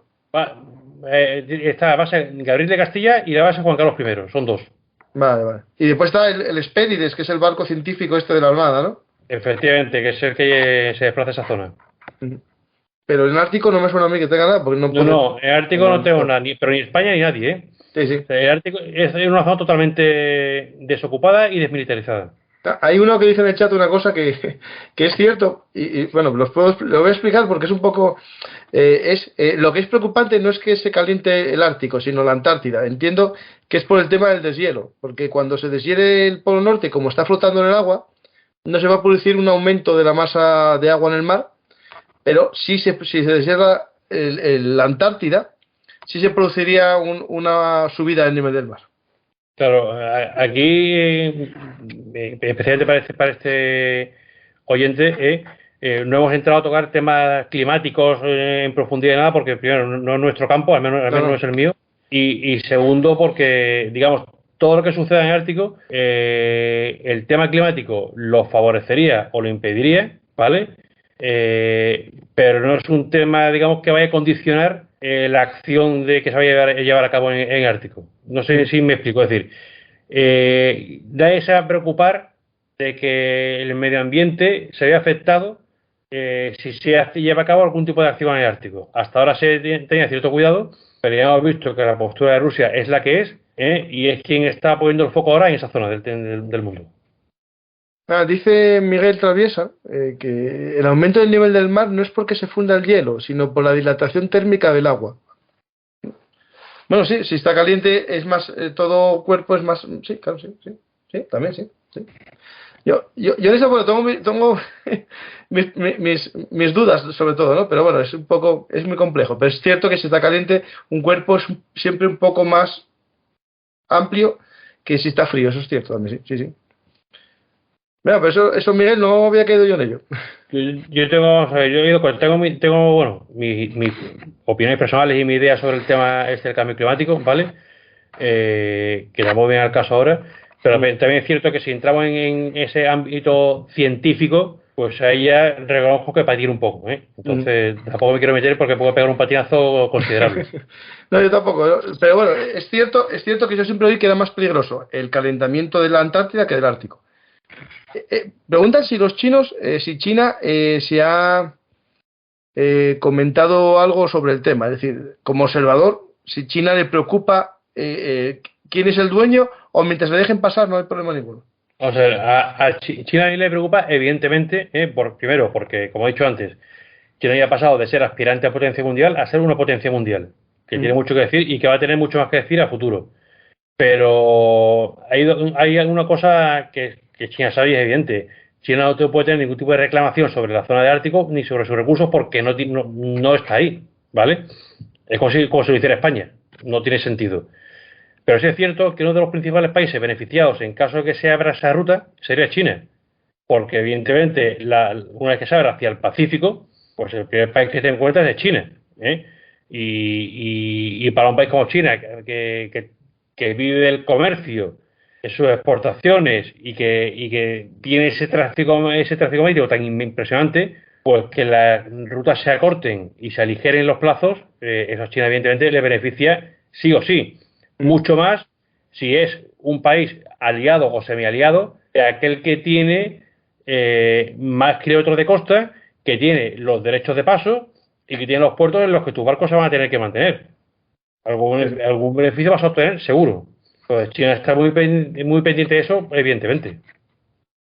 Hay una pregunta que en caso de un conflicto, ¿no? En un caso de un conflicto, digamos, entre Estados Unidos y Canadá, ¿no? La OTAN, ¿no? Y Rusia, en esta zona, si tendría una ventaja, a lo mejor, Rusia por el tema de tener más aeropuertos en esa zona. Pero bueno, hablando de... No, los cazas tienen menos alcance, ¿no? Pero un bombardero estratégico, unos misiles tampoco tienen problemática en este aspecto, ¿no? Claro, ahí entra en juego la tecnología de uno y otro, ¿no? Y está claro que... Y eso es un tema que, mira, comentó ayer en relación al tema de Finlandia, y lo comentó alguien muy conocido que es Willy Pulido, de la revista Ejército, y que hay que tener en cuenta una cosa, y el enlace con Ucrania. Rusia, evidentemente, sus fuerzas convencionales están muy desprestigiadas, han salido muy mal paradas del tema ucraniano, y evidentemente a día de hoy no presentan una amenaza parece ser para nadie, o han perdido su capacidad de disuasión. Pero ojo, las fuerzas estratégicas rusas no son solo nucleares, son también convencionales. Y su flota de bombarderos estratégicos está intacta. Y sus misiles estratégicos o su reserva estratégica de misiles convencionales para armar esos bombarderos sigue intacta. Con lo cual, la capacidad de Rusia en un momento dado, por ejemplo, el tema salió con relativo a Finlandia, ¿no? De llevar a cabo un ataque contra Finlandia, no por tierra, pero sí con sus bombarderos estratégicos y con sus misiles, atacando infraestructuras críticas del país. Es una cosa perfectamente factible. Y mucho más cuando, como hemos comentado, la defensa aérea de Finlandia no es precisamente la mejor del mundo. Sí. ¿Vale? Pues lo mismo se podría aplicar a Ártico. ¿Vale? Preguntan por aquí, que un poco yendo a una zona no ártica, pero cercana, el tema de que la debilidad, ¿no? Es una pregunta que te hacen a ti directamente. ¿Crees, Lucas Martín, que la debilidad actual de Rusia puede tentar a Japón avanzar en Sajalín y las Kuriles? No. No, porque Rusia lanzaría bombas nucleares. No, pero aparte de eso, Japón continúa, aunque parece que últimamente ha cambiado algo, sigue una política muy defensiva, muy contenida, aunque se está rearmando y preparando para un posible conflicto a futuro, pero Japón no va a dar un paso que se considere ofensivo, y va a dar un paso ellos primero para recuperar algo que en su día perdieron. No lo van a hacer. No, hasta el día de hoy todavía no, era un Ministerio de Defensa, ¿no? De las Fuerzas de Defensa, no tenía, digamos, la mentalidad de atacar. Otra cosa sí. es que se esté armando para una posible guerra con China, pero no atacar a China, sino, bueno, defenderse de una posible ataque. Efectivamente, pero Japón tiene muy grabado a fuego el tema defensivo, lo que sucedió en la Segunda Guerra Mundial, y lo tiene muy claro. Ojo, también digo que es un enemigo con el que no me gustaría enfrentarme, ¿eh? También lo digo. Algún día tendremos que hablar de esa zona, además de China, que se calienta. Sí. Y la verdad que está, digamos, tu libro, te lo comenté, lo sacaste hace un año, a finales del año pasado, y las cosas que decías, con los datos que había en aquel momento, ya amenazaban cosas que pasaron. Ucrania, alguna cosa que comentabas ya allí, y cosas que estás diciendo aquí, que viendo cómo se está calentando el tema, ¿no? Sobre todo la lucha por las materias primas. Es decir, vivimos en un mundo en el que la energía es esencial, ¿no? Vamos a ver que Europa va a sufrir una guerra, o estamos ya sufriendo una guerra económica, que empezamos nosotros con digamos, con los embargos y con una serie de castigos, y ahora Rusia irá cortando el gas, dañándose a sí mismo, ¿no? Porque cuando no venda gas a Europa no va a tener divisas. Eso va a llevar a una guerra energética, y va a haber una lucha por las fuentes de energía hasta que se consiga la transición ecológica y el hidrógeno y todo, a por el gas, ¿no? Y al final el gas, por desgracia, ya vimos en el caso del programa que hicimos sobre el Naví Batán, ¿no? De Turquía, la preocupación o el interés que tenía Turquía en aumentar su flota para conseguir el gas en la zona de Chipre, ¿no? Claro, vamos a ver. Una de las cosas que he comentado siempre, y también he comentado al principio del libro, es que los conflictos, los diferentes focos de tensión, cuando uno se dedica a estudiarlos y a leer sobre ellos y demás, te das cuenta que hay vasos comunicantes entre todos ellos, ¿vale? No podemos caer en la tentación de pensar que un conflicto está aislado y que porque esté en la otra punta del mundo no nos va a afectar. Todos los conflictos tienen vasos comunicantes. Ejemplo claro, por poner una cosa muy actual, Rusia, el gas. pues España puede decir, bueno, yo estoy en esta esquina, yo no uso gas ruso, o casi no uso gas ruso, pero no me afecta. De momento somos el país de la Unión Europea que pagamos el gas más caro. Sí. Eso para empezar. Somos el país que tenemos más plantas regasificadoras y no se están empleando. Pero es que resulta que nuestro principal suministrador de gas es un aliado de Rusia y que hace 3 días una delegación rusa fue a visitar Argelia. ¿Vale? Y eso ya lo comentamos en su momento. En un momento dado, Rusia puede decidir, que ya está decidiéndolo, cerrar la espita del gas por el norte, con lo que entra en Rusia, Polonia, hacia Alemania, pero ¿y si hace alguna jugada y presiona a su aliado argelino para que, si bien no corte el gas del todo, pero reduzca el flujo de gas hacia Europa? Sí, que se estropee un día. Efectivamente, o que se estropeen 2 semanas unas válvulas, que las cosas se estropean. Es decir, eso ahora mismo igual no le damos importancia, pero a lo mejor el año que viene, en el mes de noviembre o de diciembre, pues nos encontramos con una sorpresa. Y eso puede provocar un caos en el sentido de disturbios sociales en los países de Europa. Sí, sí. Vale, Bueno, el tema ya lo vimos, por ejemplo, hace poco, el tema de los cortes, ¿no?, de gas. Ucrania hace poco cortó justo el gasoducto que va a Hungría, diciendo que no podía asegurar por fuerza mayor el control de la, ¿cómo se dice esto? No la gasificadora, sino de la que da más potencia al gas, ¿no? Es decir, el punto de empuje, ¿no? Porque estaba cerca de las tropas rusas.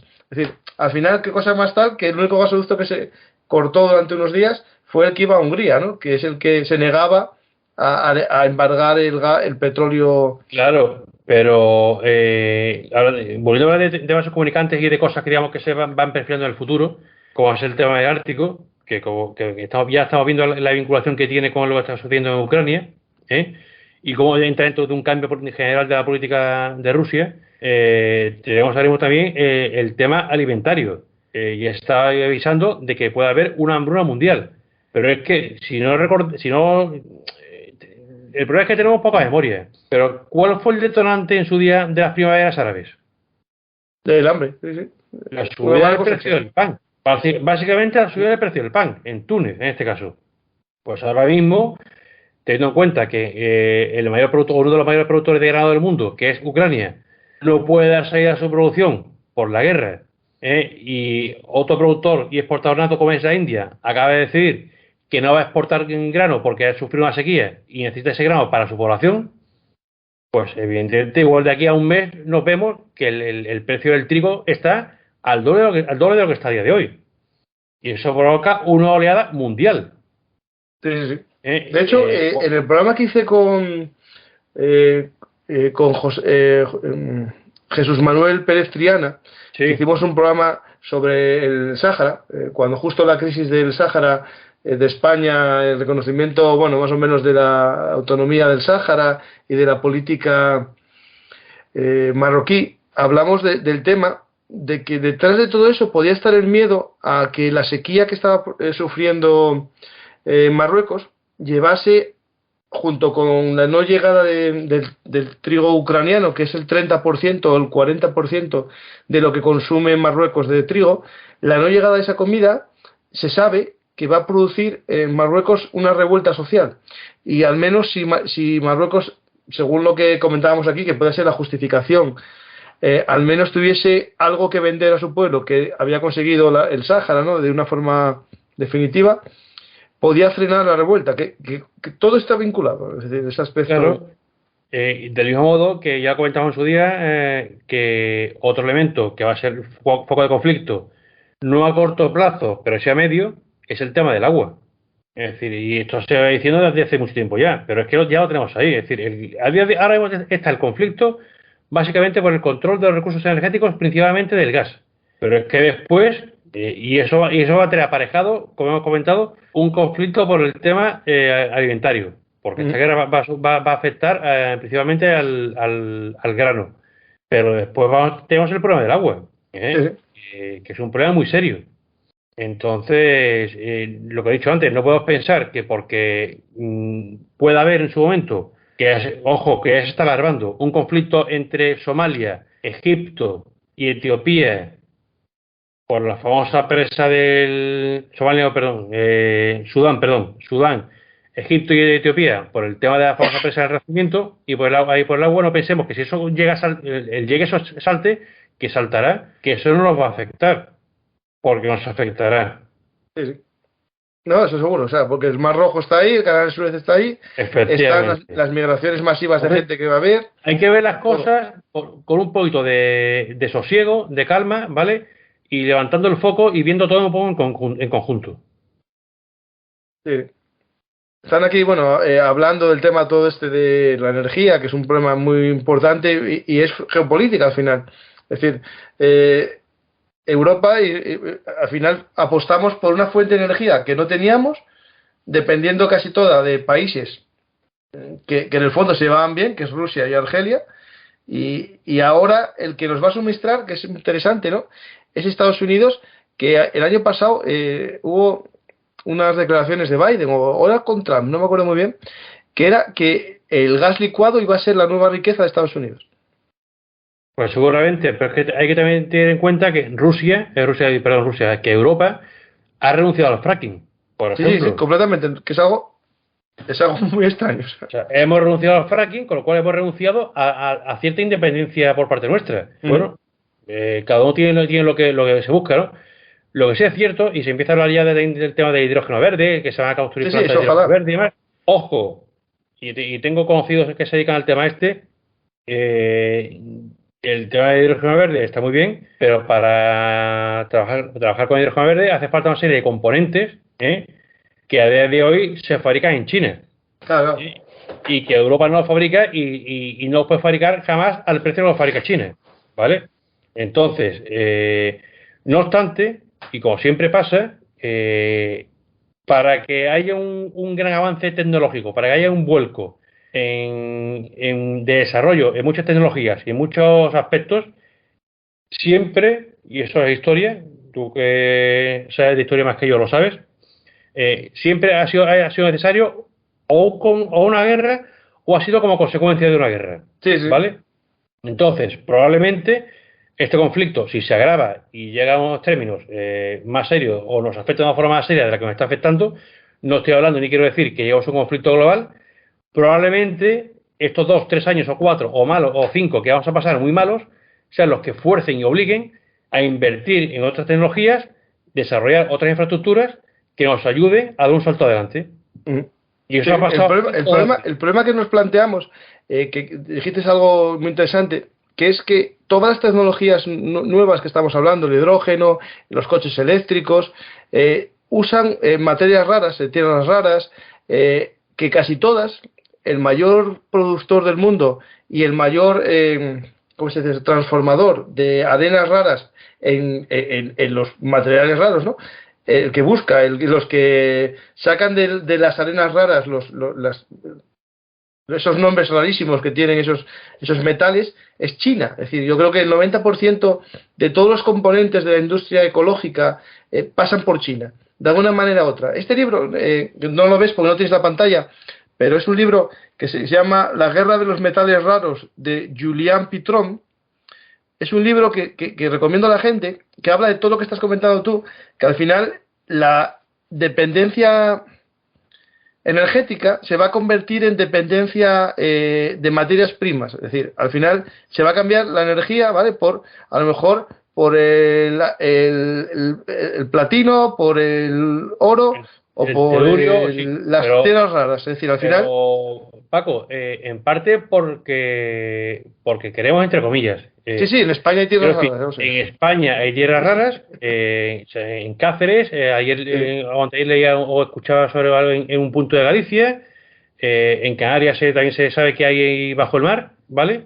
Pero hay un movimiento social muy potente en contra de que se exploten esos recursos. Ni entro ni salgo. Yo solamente digo lo que está sucediendo. No, sí, ¿vale? Sí, eso entro yo. Por ejemplo, en Francia estaba la mayor fábrica, creo que era de una tierra rara, no me acuerdo cuál era, Tantalio, no me acuerdo, no, Tantalio no era otra, que estaba una mina y una fábrica que lo sacaba y lo cerraron, y ahora Francia depende de una fábrica en China que no tiene ni una medida de medio ambiente. Es decir, Europa, si extrae una materia rara o lo que sea, cumplen unas normativas mínimas de medio ambiente, pero si decimos, no, yo no quiero ni arriesgar esto, lo que vas a permitir es que otro lo haga arriesgando todo. Es decir, por ejemplo, el caso canario, ¿no? Por ejemplo, España tiene miedo que si sacamos petróleo de Canarias haya un derrame y llegue a las costas canarias. Yo me fío más de una empresa española con las normas españolas sacando petróleo en la costa de Canarias que de una empresa marroquí cumpliendo las leyes marroquíes de medio ambiente. Pero no es ya eso, Paco. Es decir, yo estoy convencido de que cualquier empresa intenta hacer lo mejor posible para que no se le fastidie el chiringuito, evidentemente. Pero creo que es que no sé si era el yacimiento de Cáceres, que es de litio, o el yacimiento que se ha encontrado en Galicia, hablaba de una impresionante cantidad de toneladas que se sabía que había ahí de ese material, de tierras raras. No sé si era para 90 años, o sea, era una cosa impresionante, o para poder fabricar 90 millones de coches eléctricos, o sea, una cosa impresionante, ¿no? Entonces, si, es un poco paradójico, o voy a decirlo claramente, o hipócrita, que estemos hablando de ecología, medio ambiente, y que hay que usar coches eléctricos y demás, pero no quiero que en mi país se extraiga el material que hace falta para esos coches eléctricos. Sí. Vamos a ser coherentes. O sea, vamos a ser coherentes. Vamos a explotar esos recursos con todas las medidas de seguridad que haya que poner y con todos los controles que haya que poner, pero vamos a explotarlo primero porque es riqueza para el país, y segundo porque estamos diciendo que hace falta, en este caso, por poner un ejemplo quizás muy burdo, coches eléctricos. Jolín, pues si para eso hace falta litio y yo tengo litio, no puedo pretender querer fomentar el uso de coche eléctrico y decir, no, pero en mi país no se extrae litio. O sea, yo sinceramente no lo veo coherente, ¿vale? No, el tema del litio es que al parecer, bueno, todas estas materias raras son muy contaminantes el proceso de limpiar, ¿no? Es decir, para sacar a lo mejor 1 gramo de estas materias raras hay que mover 20 o 200 kilos de arena, ¿no? Y eso produce mucha contaminación. Al final lo que hacen que es vender a China las arenas para que las trate China y allí contamine, y ojos que no ven, corazón que no siente, ¿no? Es decir, claro. Pero yo voy en un coche ecológico. Bueno, sí, pero en China dejó una huella muy potente. Hay un problema que tiene que ver con todo esto, que en el libro trata muy bien, y no sé si no lo leíste, que se llama La guerra de los metales raros. Habla de los imanes, el problema de los imanes. El mayor fabricante del mundo de imanes es China. Y los imanes son necesarios, por ejemplo, para los cohetes, ¿no? Para que los cohetes funcionen y vayan por el camino adecuado, ¿no? Los giroscopios y todos esos temas usan imanes, y Estados Unidos había prohibido que sus armas usasen elementos no estadounidenses, ¿no? Y al final tuvieron un problema con los imanes. Todos los imanes son chinos. Pues, acaba de poner un ejemplo clarísimo, ¿no? Los imanes son para los cohetes o para los altavoces. Yo recuerdo que de crío desmontaba los altavoces para quitarle los imanes. No sé si lo he llegado a hacer. Sí. Los imanes gordos que se le quitaban, ¿no? Sí. Pero bueno, pero es muy similar, y volviendo al tema inicial o el tema origen de este programa, el tema de Ártico. Es decir, la explotación de los recursos del Ártico, está claro que tarde o temprano va a haber que hacerla, o se va a hacer, ¿vale? Evidentemente, dependiendo de quién la haga, pues la hará con más seguridad o con menos seguridad. No sé si me explico lo que quiero decir. No tengo dudas ninguna, te entiendo perfectamente, sí. Entonces hay que tener claro, pero que también es que dependemos de esos recursos, y inevitablemente la lucha está por los recursos, y a día de hoy la lucha, y gran parte yo diría que el 80% de la razón de ser del conflicto de Ucrania está en el tema energético y el tema del gas, ¿vale? Y Rusia ha decidido tomar una posición que nos va a llevar, va a llevar indefectiblemente hacia el norte, y que va a llevar a que, de un modo u otro, algún roce en esa zona del planeta se va a producir, porque es una zona clave, es un punto estratégico fundamental. Hay una pregunta que no tiene que ver en sí con la energía, pero es ¿qué piensas sobre el uso de Overcraft en las zonas heladas? ¡Wow! Esa pregunta es muy, muy técnica. Yo, sinceramente, si se refiere desde el punto de vista militar, hubo una época en la que se pusieron muy de moda los Overcraft, pero yo sinceramente, salvo China quizás, alguna cosa que he visto de Rusia, no he visto que, al menos en Occidente, nos hayamos decantado por el empleo de ese tipo de sistemas, que que se No, emplea, los si no me marines equivoco, tienen algo, porque lo vi para yo hace desembarco poco de anfibio. los marines, un overcraft para desembarco anfibio, pero no tienen mucho, ¿no? Sí, por eso digo, no es un tema que se haya explotado mucho a nivel occidental, ¿eh? Mm. Hay una cosa que me dicen aquí, no te fíes de, porque en Tarragona una empresa española provocó terremotos por extracción. No, lo de Tarragona no fue por eso. En Tarragona fue que aprovecharon una bolsa, digamos, una cavidad subterránea en el mar para meter gas y hacer en ella una bolsa de gas. Digamos, para hacer reservas estratégicas. No fue la extracción del Sí. gas, sino la creación de una bolsa estratégica de gas. No me acuerdo cómo se llama el proyecto, a ver si lo encuentro. Castor, y el Castor, yacimiento justo, el Castor. Castor, justo eso. Sí. ¿Qué más preguntas? ¿Saben algo del programa que actualmente tiene China junto a Rusia y el uso de rompehielos para comercio? ¿No? Esto estuvimos hablando ya, ¿no? Sí, bueno, yo creo que China no está involucrada. Yo lo que sé es que en Rusia, en el momento de escribir ese artículo, tenían proyecto construir 7 rompehielos nucleares de propulsión nuclear. Ya tenían servicio, creo que eran 3 o 4, y la idea era construir 7 más. Ujú. Eso fue lo que comentamos en su momento, sí, que llegó Sí. tarde. ¿Qué más? No. Pues yo creo que con estos y alguna pregunta más que vayáis haciendo, lo vamos acabando. Ya volverás algún día, el próximo mes, en julio, el día Cuando de quieras, Lucas, que hay uno al mes. cuando quieras Podemos ya sabes que analizar cómo estoy. vaya el conflicto de Ucrania ahí. Sí, porque seguro que tendremos sorpresas. Sí, sí. Esperemos que la que nos dijiste del uso de unas bombas tácticas no sea esa, pero yo viendo cómo está el escenario, si no se como desescala de alguna manera, ¿no? Lo veo cada vez más probable. Sí, la verdad es que es un tema complicado y incluso con esto aprovechando con esto de que Finlandia y Suecia se unen a la OTAN como medida de protesta, entre comillas, o de pataleo, es decir, se están uniendo una serie de factores que parece indicar que puede darse esa situación. Sí. Esperemos que no, pero tiene mala pinta. Y esperemos que sea táctica. Ahí, escuchando, no sé quién fue, el tema de las bombas tácticas, no sé si fue a Guillermo Pulido en un programa de cosas militares, comentaba que estas bombas tácticas al final, la realidad es que pueden atacar un batallón un poco más, porque al final como que la onda expansiva se diluye y no es tanto, digamos, Bueno, están pensadas para depende dañar a mucho. 2 kilómetros o no más, ¿no? Depende mucho de la potencia del proyectil. O sea, depende de la potencia del proyectil, del tipo de proyectil, depende si se detona en superficie o sobre la superficie, Vamos, depende también. de la orografía. Es decir, hay muchos factores que influyen, ¿no? Yo digo, el experto en esos temas, sí, efectivamente, es Willy Pulido. Él sabe mucho del tema ese, pero juega muchos factores.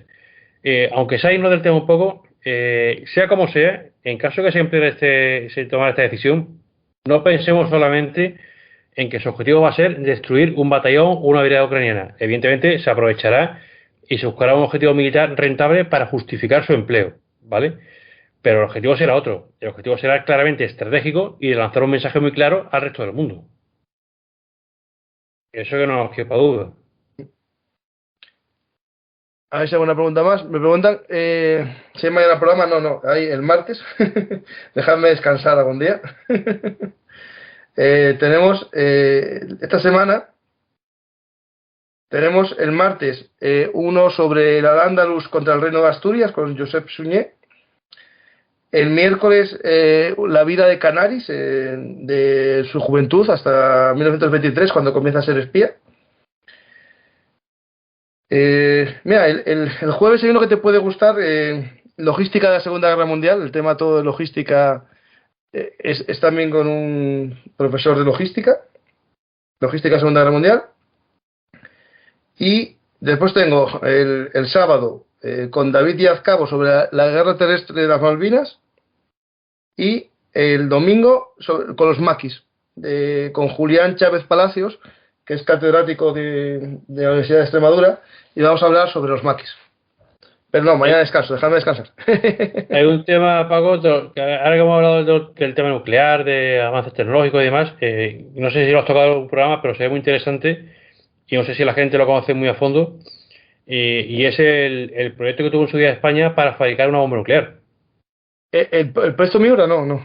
No, Islero se llama. Islero, eso. Yo sabía que era de toro. Que era un toro. Sí, sí, Sí. Islero. Pues, Creo que es si un quieres tema lo muy, hacemos muy un día, si interesante. quieres, Lucas. Podemos saltarlo. Sí, sería guapo el programa.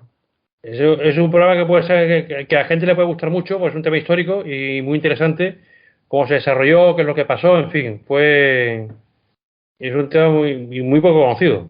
Pues ahí está, lo pillamos por ahí. Y así lo unimos al tema nuclear, que esperemos que solo sea una hipótesis, una posibilidad. Pero es interesante, sí. De hecho, me llamó siempre la atención y sé muy poco del islero. Nada. Sé que se llamaba como un toro y poco más. Sí, Islero fue el toro que mató a Manolete, por Eso, justo, cierto. sí. Pues lo apuntamos ahí, el futuro programa de islero. Eso sí que es interesante.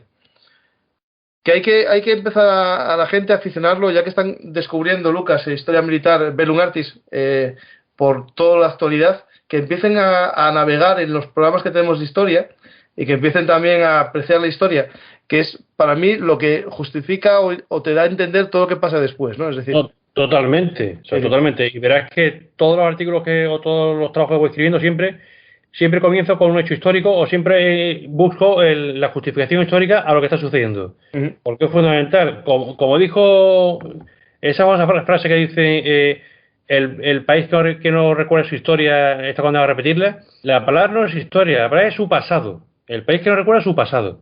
Sí. Y evidentemente todo lo que está sucediendo a día de hoy pues tiene su raíz en hechos históricos Ujú. pasados, incluso el subconsciente colectivo que se genera en una sociedad, y para esto el antropólogo que lo trabaja muy bien, eso tiene mucha influencia después, ¿no? Sí. Entonces, no se puede olvidar. Ahí, nosotros aquí en Belugartis tratamos la guerra de independencia de Ucrania en 1917, tratamos Ucrania en la Segunda Guerra Mundial, tratamos Ucrania tras la caída del muro de Berlín. Aquí la gente que quiera saber lo que hay detrás, hay de todo. Con gente de todas opiniones y también eso enriquece y da distintos puntos Claro, de claro, vista y enfoques, ¿no? evidentemente. Es que eso es fundamental, eso es Sí. fundamental. Pues yo creo que preguntas, Lucas, sobre el Ártico, la gente quedó congelada. Sí, A ver si hay alguna pregunta más. Y si no, hay una pregunta que no tiene que ver con eso, tiene que ver.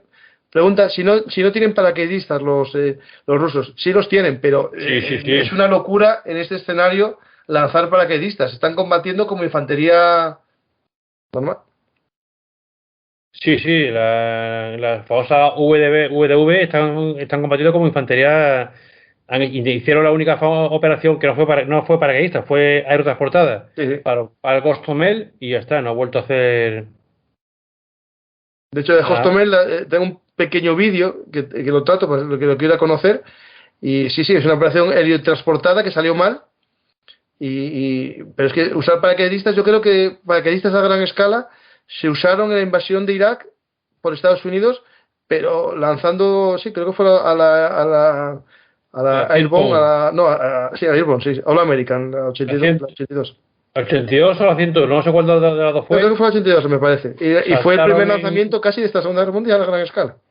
sí, vamos a ver, saltaron en Mosul, la zona de Mosul, en el norte, ¿vale? También hay quien dice y se comenta que ese salto no tuvo mucho sentido, porque realmente no era necesario, pero bueno, hicieron un salto de combate y saltaron. Fue, como bien dice, el primer salto de combate desde la Segunda Guerra Mundial, y después, salvo algún equipo de operaciones especiales que haya hecho un salto de combate para insertarse en una zona, no se ha vuelto a hacer ninguno más. Vamos a ver, las operaciones paracaidistas a gran escala, como quedó demostrado en Market Garden, no tienen buena prensa o no son muy eficaces, ¿vale? Ujú. Contamos con la de Market Garden, contamos con el día D y poco más. Sí, y lo decreta que para Hitler fue un fracaso y dejó usarlo. Efectivamente, es decir, otra cosa es un salto paracaidista de una unidad de menor entidad para tomar un objetivo concreto, pero siempre y cuando se tenga asegurado que el enlace con tropas terrestres o tropas de tierra en menos de 48 horas. Ujú. Si Sí, no, a claro, la claro, unidad claro, que hayas claro. soltado la estás condenando a la muerte. Ujú. No, de hecho, esto de Hostomel al final, la idea era esa, era tomarlo, mandar muchas tropas y después llegar al día siguiente o tal, esa columna que quedó parada en la zona de Chernóbil y no avanzó. Básicamente, como Market Garden, Ujú. saltar los paracaidistas y que en 48 horas las unidades mecanizadas enlazaran con ellos. Sí, sí. Por cierto, ya que hablamos de Michael Garden, te recomiendo a ti y a todo el que esté escuchando, hay un libro que se llama Nunca nieva en septiembre, que Sí. lo recomiendo encarecidamente, porque es la historia de la operación Market Garden, pero contada desde el punto de vista alemán. Es un libro muy interesante, súper bien documentado y que merece la pena leer, ¿eh? A todo el que le guste la historia militar y estas cosas, se lo aconsejo. Yo ese no lo leí. Tengo varios del tema. Bueno, tengo el clásico, ¿no? El Puente Lejano de Coronel O'Brien. Sí, sí. Y tengo alguno más. Ese tengo que leerlo. Me hablaron muy bien de él, sí, sí. Dice aquí, ¿quién avisó de Hostomel? Sabían que iban. No, básicamente había una brigada ucraniana en esa zona, más o menos, Sí. puesta. El deshielo del Ártico facilitará el comercio internacional. Ya no se cree que a más comercio, menos riesgo de guerra. O sea, la frase Pues, típica esa de que nos íbamos a interlazar económicamente y el comercio no llevaría nunca a las guerras. Pero tampoco es así. Eso realmente al final hay más piques económicos también. Bueno, no, pero es que hay muchos factores que efectivamente cuanto mejor la situación económica, cuanto mejor vivimos todos, pues menos interés hay por la guerra porque nos fastidia la forma de vivir. Pero hay muchos factores colaterales que al final acaban influyendo. Ejemplo claro, el tema de la energía, ¿vale? Es un tema que es fundamental y que al final acaba influyendo. Y por mucho comercio que tengas, si me hace falta recursos energéticos, pues no tengo más remedio que conseguirlos. Y, por ejemplo, lo que voy a decir es una burrada con una casa, pero lo voy a decir, porque, a ver, ¿le pudo interesar a Rusia comenzar el conflicto para aumentar el precio del gas? Del gas, Digo, o sea, del gas no, porque realmente, vamos a ver, Rusia depende principalmente del gas que le vende a Europa, a Alemania, ¿no? Principalmente, que es su principal consumidor. Si acaban las sanciones, como están para poder decir que van a acabar, cortando la compra de gas a Rusia, el problema de Rusia es que no tiene quien vender el gas. No, sí, el petróleo sí, el petróleo tiene más fácil de vender, sí. Sí tiene quien vendérselo. Lo que no tiene son los gasoductos. Tiene China que se lo compraría, pero el gasoducto no está terminado. Tiene, creo que es Pakistán, pero tampoco está terminado el gasoducto. Ojo, y tiene la India, pero resulta que la India no puede pagar el gas al precio que está ahora mismo. Entonces, esa cábala creo que no es acertada. El tema del petróleo puede ser diferente, pero... Bueno, el gas o el petróleo, decir las dos cosas. Evidentemente, a Rusia le beneficia que suba el precio del petróleo, eso está claro. Pero, hombre, meterse en esta historia para que conseguir el precio del petróleo suba, no sé hasta qué punto le es rentable, ¿eh? No, a ver, si hubiese sido algo corto, puede que sí, pero no el berenjenal que tiene ahora montado. Digo, claro. O sea, si hubiese sido los 2 días, al final las sanciones hubiesen sido duras, pero no tanto. Cuanto más alarga el conflicto, más fuerte fueron las sanciones. Pero si lo hubiese salido a corto, a lo mejor sí hubiese ganado, digamos, lo que hubiese perdido con las sanciones de corto plazo. Es decir, si la guerra hubiese durado una semana, las sanciones hubiesen sido X, pero el aumento de los precios del gas y del petróleo, a lo mejor lo hubiese compensado con creces. Claro. A corto, no lo que tiene ahora. Sí, a corto. Y nada más, yo creo que habíamos hablado de esta duración y sé que estás cansado, que tuviste ahí un día ajetreado y podemos ya, Lucas, si quieres, dar por finalizado el programa, porque más o menos la misión está cumplida. La gente no sabe, pero bueno, llevo todo el día viajando y estoy haciendo programas desde una habitación de hotel, tirando el wifi de la habitación. Ha sido un día un poco duro, sí, de aeropuertos. No sé si se ha hablado, pero ¿qué hay de cierto en la intención de Estados Unidos de comprar Groenlandia? Groenlandia, sinceramente, yo no lo oí. Sí que en la Segunda Guerra Mundial, Groenlandia e Islandia lo tomaron los americanos, los dos. Una cosa que comentar antes de acabar, Paco, que creo que me lo he comentado el primer día, una idea loca, ¿vale? Una posibilidad loca que puedo plantear con esto de Finlandia y Suecia en la OTAN, pero que fijémonos lo que puede suceder. Si no me equivoco, Suecia no ha firmado ningún tipo de acuerdo como ha hecho Finlandia de mutua ayuda con Gran Bretaña y con ningún país, ¿no? Y si Rusia, por ejemplo, De hecho, esa idea estuvo sobre la mesa porque Suecia, al comienzo de la invasión de Ucrania, reforzó la isla de Sí, de Gotland, justo, sí, sí. Gotland, ¿vale? Iba a decir Gotland como Batman, la isla de Gotland. Pero, ¿y si Rusia decide dentro de 2 semanas llevar a cabo una operación, ocupar la isla de Gotland o parte de ella, desembarcar ahí? Fíjate eso que supondría. No, ¿qué pasa? Claro, justo, sí, sí, sí.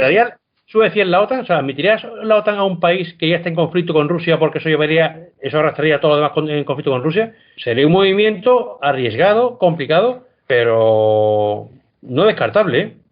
No, de hecho, esa isla ya hubo movimientos, bueno, de aviones rusos un poco al empezar la guerra de Ucrania sobre ella, Sí. porque para ellos es esencial esa isla para salir del Báltico, claro. Por eso digo que es una posibilidad que no se debe descartar.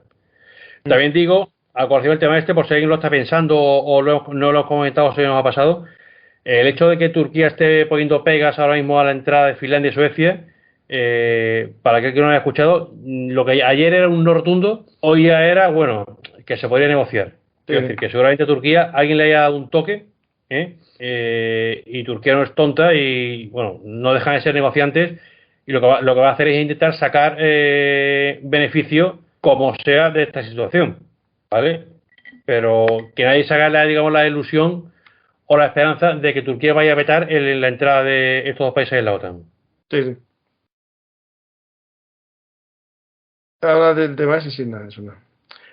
Pues, Lucas, yo creo que es la hora ya de poner fin para que descanses. Yo también ir a una hora prudencial a la cama, que después me dicen que hago muchos programas y que descanse, y después cuando los hago que duren más. O sea que al final hay que dar una duración normal. 2 horas me parece una buena duración. Sí. Porque se da profundidad, se da posibilidad de debate, como estamos haciendo ahora con la gente. Y nada más, Lucas, vuelve cuando quieras.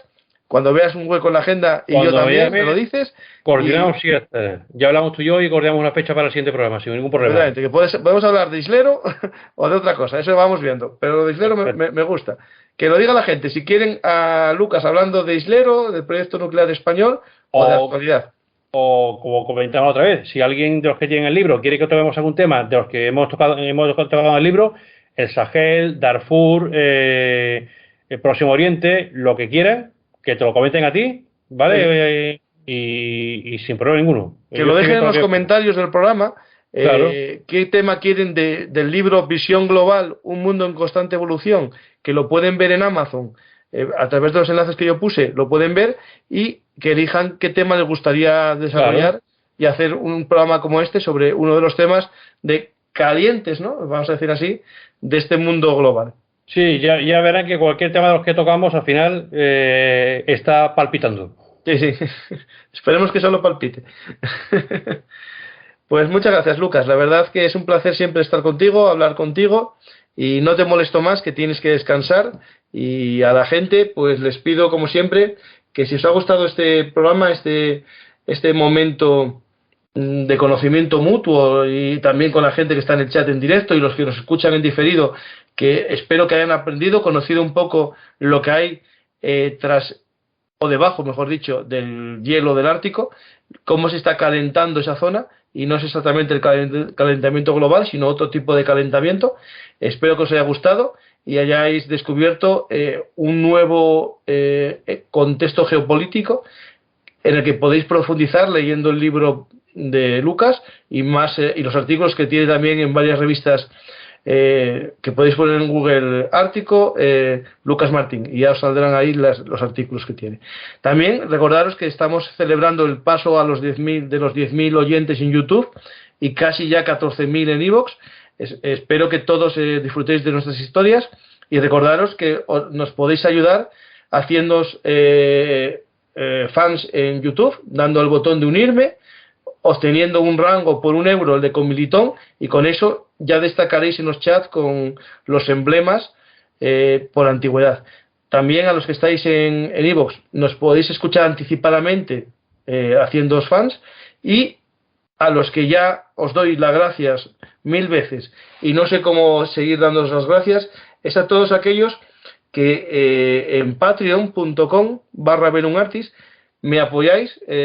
Hay 40 personas que nos apoyan a BelunArtis para que sigamos contando historias, sin nada a cambio, nada más que a veces que pongo algún programa en anticipado, pero ahora como todo está en abierto en YouTube, estoy poniendo menos contenido. Por lo tanto, os pido a los que estáis en Patreon que me digáis cómo puedo compensaros, decirme temas, buscaré gente que pueda contaros las historias, y os doy las gracias a todos los que estáis en Patreon ayudando a este proyecto para que sigamos contando historias.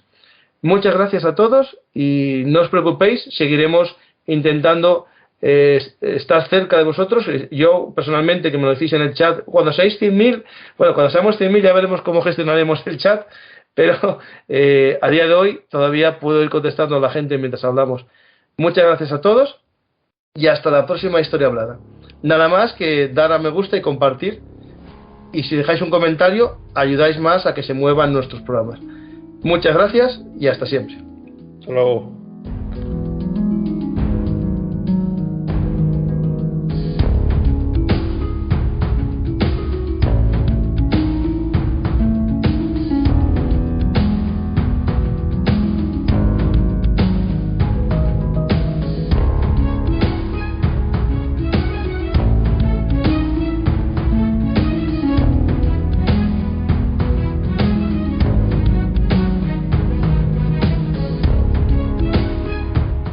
Si os gustan nuestras historias habladas, os lo ponemos fácil. Nos podéis apoyar en nuestro sistema de micromecenazgo en patreon.com/BelunArtis, pero también a través del sistema de fans de iVoox. Es la escucha anticipada de algunos de nuestros programas. Ya sabéis que nacimos como un proyecto de divulgación por hobby, y no vamos a hacer nunca programas encerrados solo para fans, pero sí que podemos agradeceros vuestro apoyo escuchando los programas antes que los demás. Muchas gracias a todos y os invito a compartir nuestros programas para que lleguen a más gente.